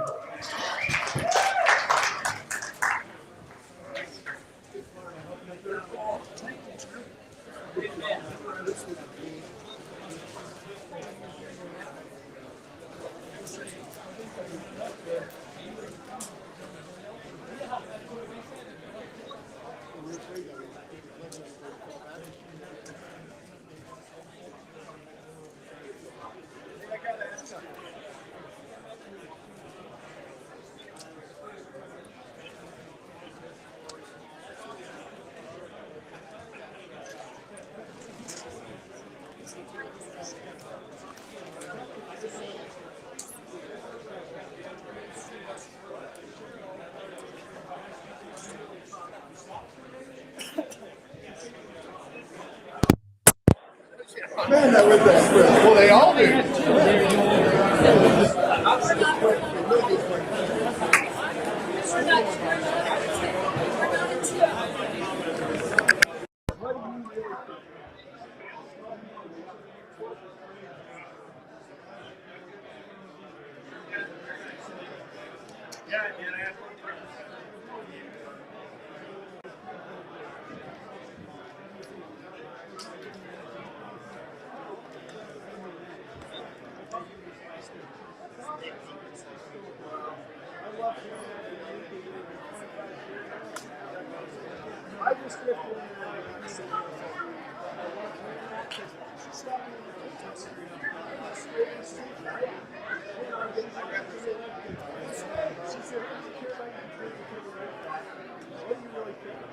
That's education.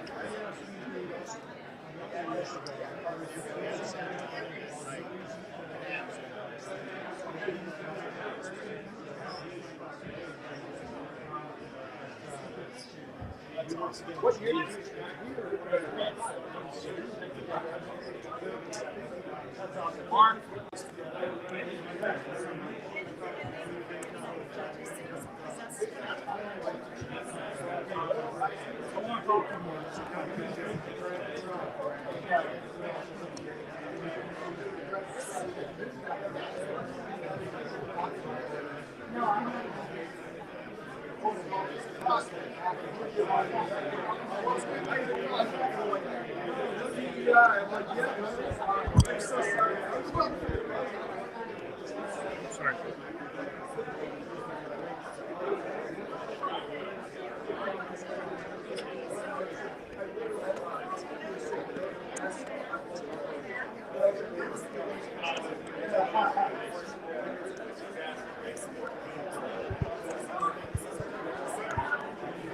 See if we can get some candidates on camera here.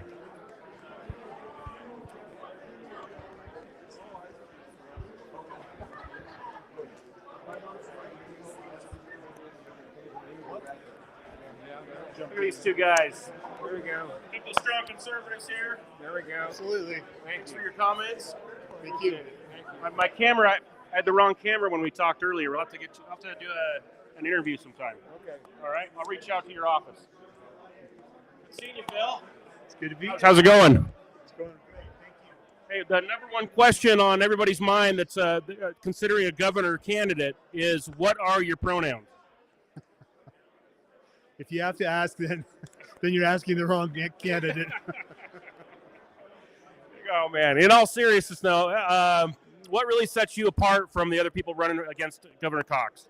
Well, I've got experience, and if people wonder if I will stand up, I will, and I thrive on that. I look forward to taking on the federal government.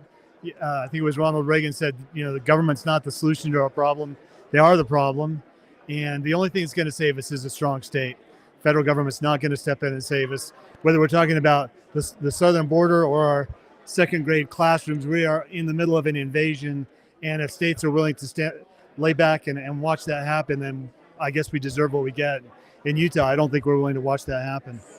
Definitely. You've been getting attacked a lot by the fake news over at the Salt Lake Tribune. Oh, yeah. Actually not as much as I would have thought. They're really?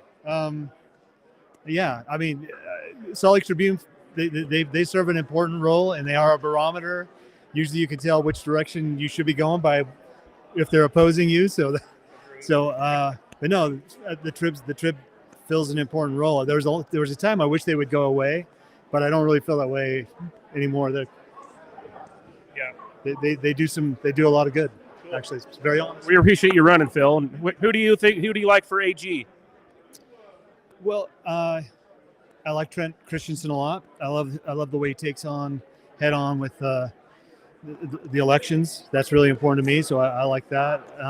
I like how he stands up for the governor, or goes against the governor appointing an AG, and speaks really boldly about that.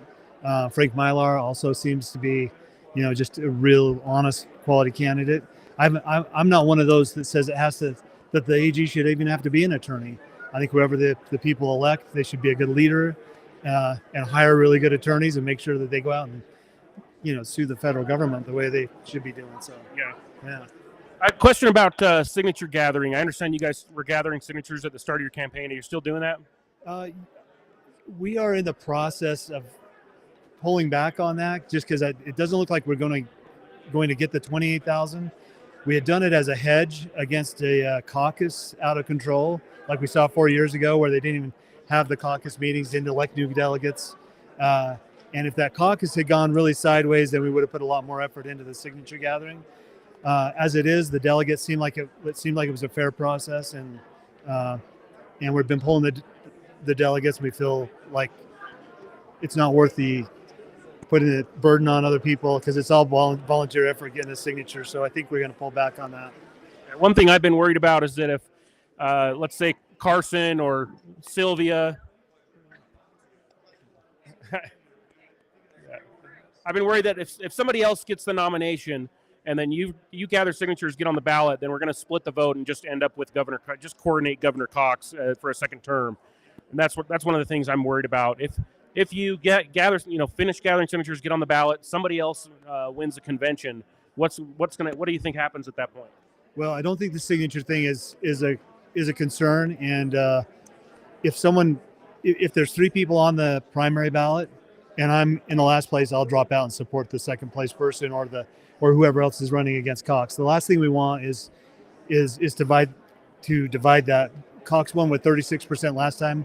I don't think he's going to get a lot more than that going forward. So, I would back up the nominee. If you were elected governor and a bill came to your desk to overturn SB 54 signature gathering, would you sign it? I've said I've told legislators I won't sign any of their bills until they bring me an SB 54 repeal bill. Really? Yeah. Cool. I like that. Thank you. Yeah. That one's got to go. We need to install a state Secretary of State. And that's another one that I want to do right up front. Let's get a Secretary of State to oversee the elections, repeal SB 54, empower the legislature to actually do their job instead of deferring to the executive branch to do that. We need a Secretary of State. You're right. We do. Cool. Yeah. Well, thank you very much. Thank you. Appreciate your comments. Yeah. Thank you, sir. Let's see who else we can find over here. I'm walking away from the receiver, so if the mic starts to break up, I think I actually switched the camera this time. So previously, my camera was on the wrong camera, but see if we can find anybody that wants to talk.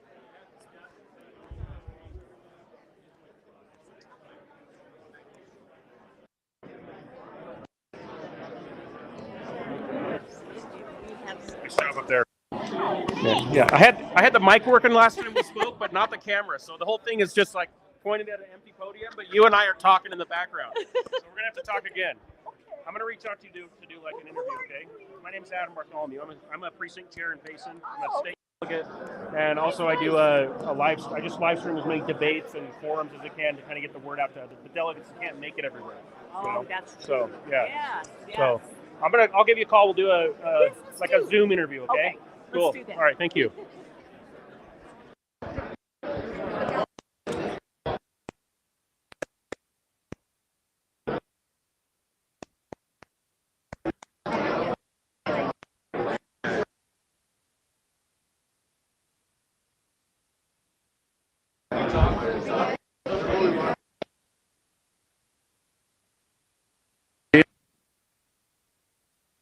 Yeah. Oh yeah. How's the campaign going? Good. It's going really good. This is a Cool. great event here tonight. The delegates. We're excited. Cool. I was just talking to Phil about splitting the vote. If somebody's gathering signatures and somebody wins convention, he said they're backing away from signature gathering. But I think I asked you this before. Are you going to stand behind? Absolutely, and that's why I only not signatures only, convention only in the first place. I'm the only candidate that's not gathering signatures. I all gather signatures. I believed in that in the first place, and the only way we're going to win is not split the vote, and who convention wins. Definitely. If Governor has to SB 54 and eliminate just benefits, wealthy candidates, will you sign that bill? Sure. I will absolutely not champion getting rid of 54 since the beginning. And as chair, I did even now to this day when everybody else gathers signatures. I'm a convention only candidate in the race, and so I'll stand by it now. What about separating the powers of the lieutenant governor and making our own Secretary of State? Is that something you support? Absolutely. I've seen the past. I know that I think that I have the separation of powers in election.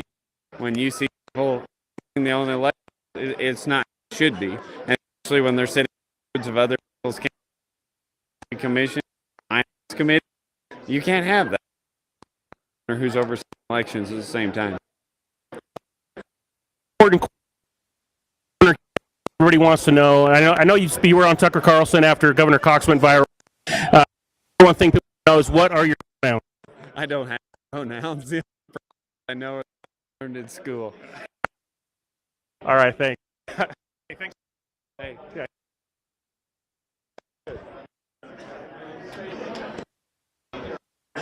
Hey.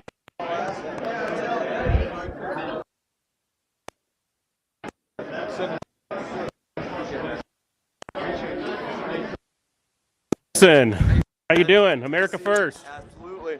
How's it going? Really well. Nice job up there. Thank you. I appreciate it. How's the campaign going? Loving it. Loving it. We were just down in Washington County, did 4 events on Friday, won the straw poll at the Washington County Convention on Saturday. The message is resonating. And that's what's so encouraging to me is we just got to get out and talk to people because people want to have a state attorney be their voice.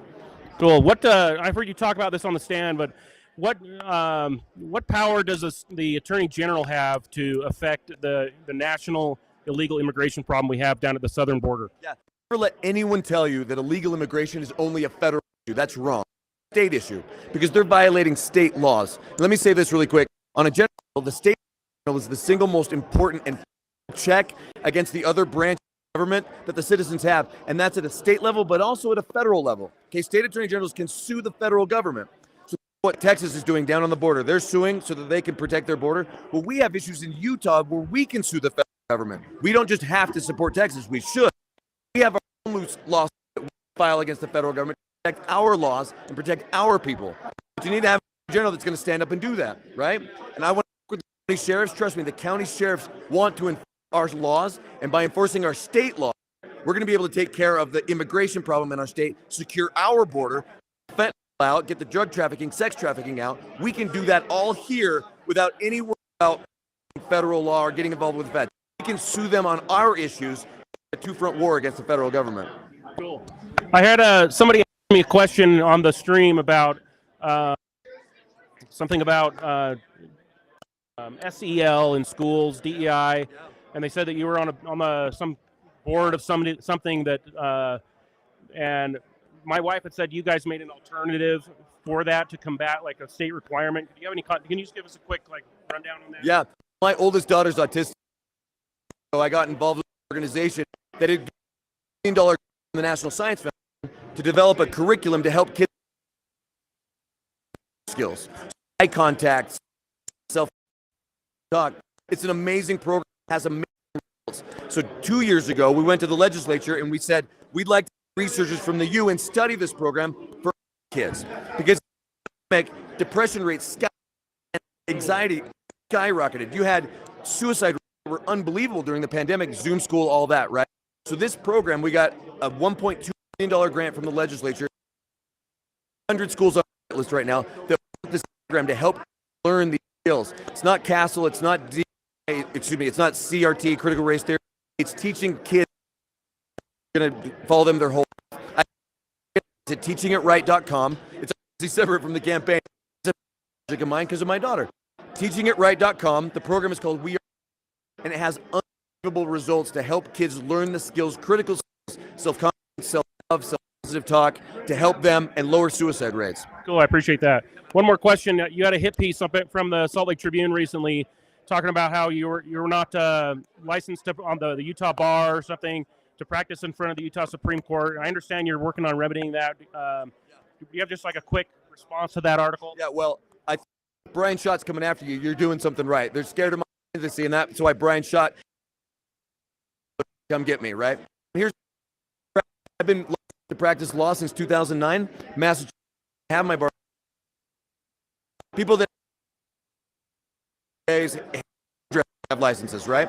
So I'm practicing, but I have it's being right now at the bar. It should be done in the next month. Should have been done 5 months ago, but they take it's fine. But the only thing I just that is, Brian, if you're listening, because I know you're listening, next time you have a hit piece on me, at least use a picture with my beard, because he used an old picture, and I have a beard now. It's a good-looking beard. Mine's all gray. I'm jealous. All right, one more. You talked about this about the the governor's brother-in-law to make it an appointed position, the attorney general. Down with him, he actually had some points that about that. What's the main argument against that? Why is that a bad idea? Like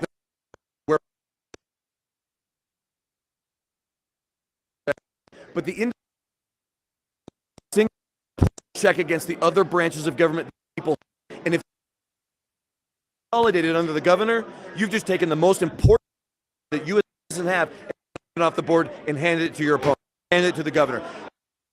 The independent office needs to work with the governor, work with the legislature, but stand up and say no when they have to say no. There's a mask could have stopped that is the Attorney General. That mandate, right? Anything that's constitutional, that's the Attorney General's job to stand immediately. No, we're not going to do that. He goes away if he's appointed by the governor. Then he has permission from the governor to actually do his job. And right now we have an independent Attorney General, and we need to keep him independent so he doesn't take anybody's permission to protect your individual rights. And that's what I'm going to do. Thank you very much for running. Yeah, thanks. Thanks, man. Stuff to say. Thanks, man. Awesome. Thanks, buddy. Love you, man. Appreciate it. Mike Cook. We just talked about your opponent here. Mike, how you doing? Very good, man. How are you doing? Doing good. Good. It's so good to see you. Good to be here at this event. It's awesome. What separates you from Mike McKell? Well, my brother-in-law's Cox. That would be one thing. And he's a lawyer that actually he teed up this and so on. He teed brother-in-law to law or into law. Attorney General, you were just talking about that. That's what he wants to do, to appoint our next Attorney General. He wants his brother-in-law, Cox, Governor Cox, to be able to sign that into law. No, that's, there's only 5 states in the union that actually have AGs appointed. No, we aren't that. Okay. The other thing is he wants to appoint our school boards. He wants to appoint our treasuries and so on. No, we can't have those positions. They have to be elected by the people. And another thing is Mike McKell voted against our beautiful state flag that had been flying here in the state of Utah for over 166 years proudly. Why would they ever touch our flag? Because people here in Utah said no. Okay, that's another reason I'm here in the race, because I could see that our voices were being taken away. California or even communist China. Chance to be able to vote, we need to be able to have with what he's done and the bill he's passed, usurping the voice away from the people, and he's taking it more to the administration and the legislature. That's wrong. The people have to have a voice, and we need to stand for what's right. The other thing that sets us apart is that he wanted to campaign for Nikki Haley as your next in chief and president of the United States. Are you kidding me? No. I'm America first. I need to make sure that America is first, and that everything that's going on with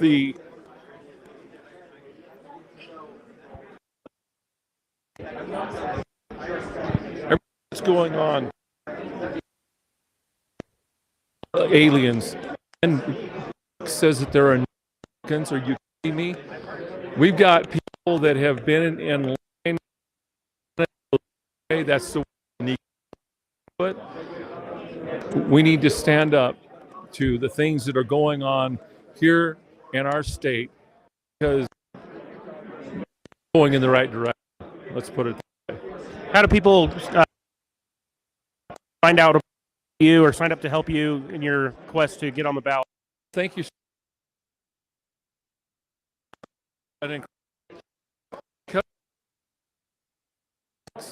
From unconstitutionally, from the Lieutenant Governor, Deidre Henderson, we have a plan to be able to get over the signature threshold, which is against every standard.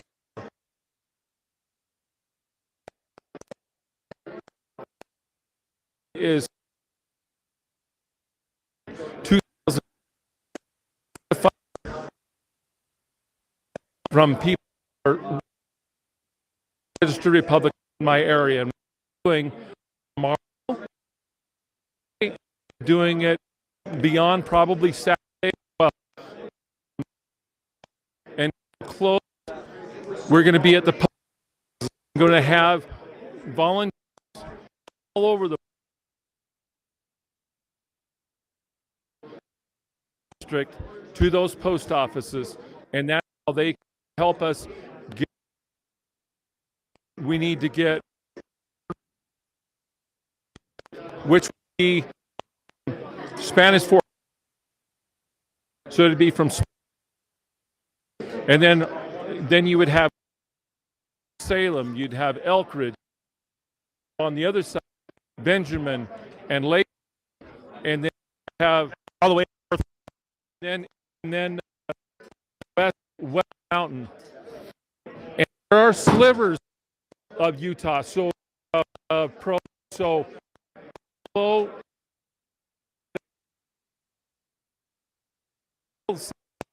slivers. Okay. So an interact that is interesting. Cool. But then the other thing that they can do is they scan. Just you are okay. Go to ucp.org, and then scroll down to where it's state. See my picture there, and they click on and go right to my website. A contract myself. Cool. Thank you, All Adam. right, man.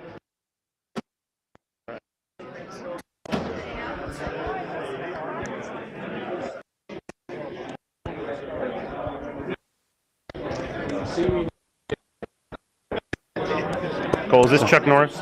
What's that? This guy right here? Yeah. Kind of looks like it.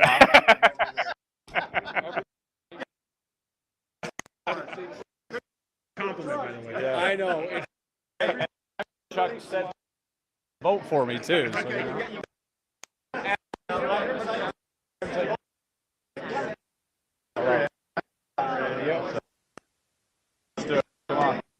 Thank you, Cole. Chris Herod. How you doing? Good, thank you. You've been on the ballot before. I have. How's the campaign going? I feel great about it. I think there's going to be, it's kind of a jungle primary is the way that it's going to be. And so I hope that my core support's there, and I think I have a good chance. Are you gathering signatures?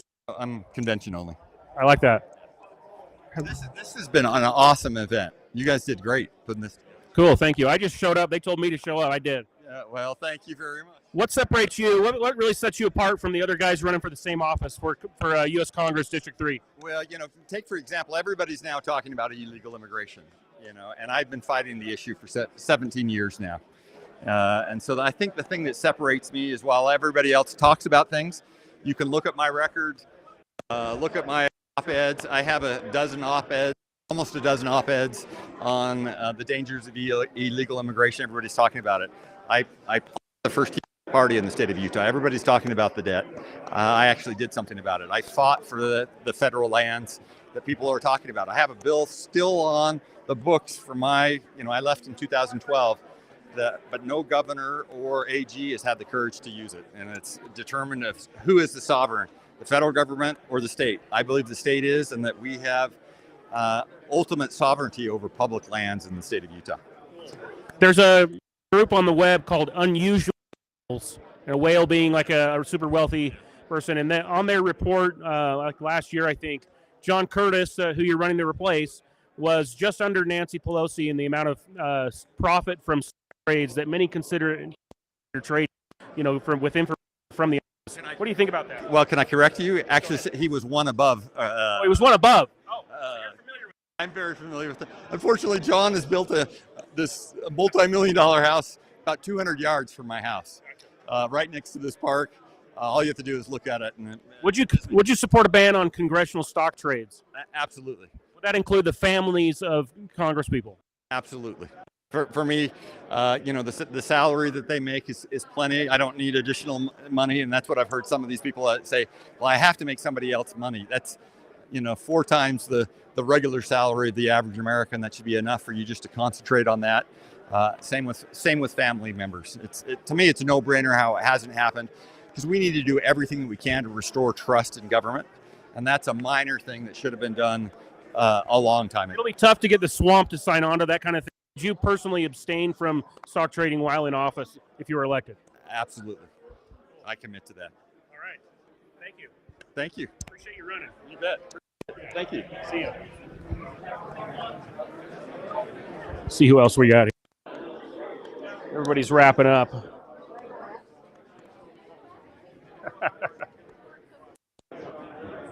Who do you work for?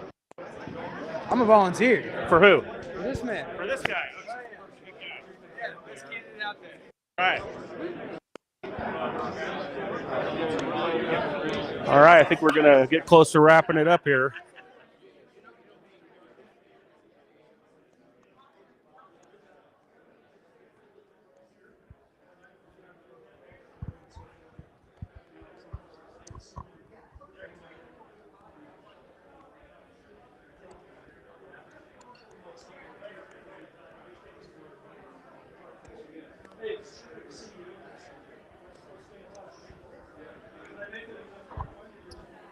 All right, that's it for me. I'm going to wrap up the stream here. We've been live here in Wallsburg, Utah, and this beautiful historic church. I think it's the town square now. There's a new church, but this is just a beautiful building.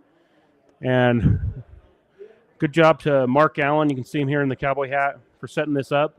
We got a lot of good candidate speeches. I'll cut these the individual speeches up and post them. And we appreciate you guys tuning in. Be sure to subscribe at youtube.com/lifeisdriving. You can follow me on Twitter at lifeisdriving. And we're live with KMMU, Main Street Media Utah. Find us on the web at mainstreetmediautah.com. And check us out on Facebook, Twitter. We're everywhere. Thanks for tuning in. Be sure to like and share this video with anybody that wants to know more about the candidates running for office.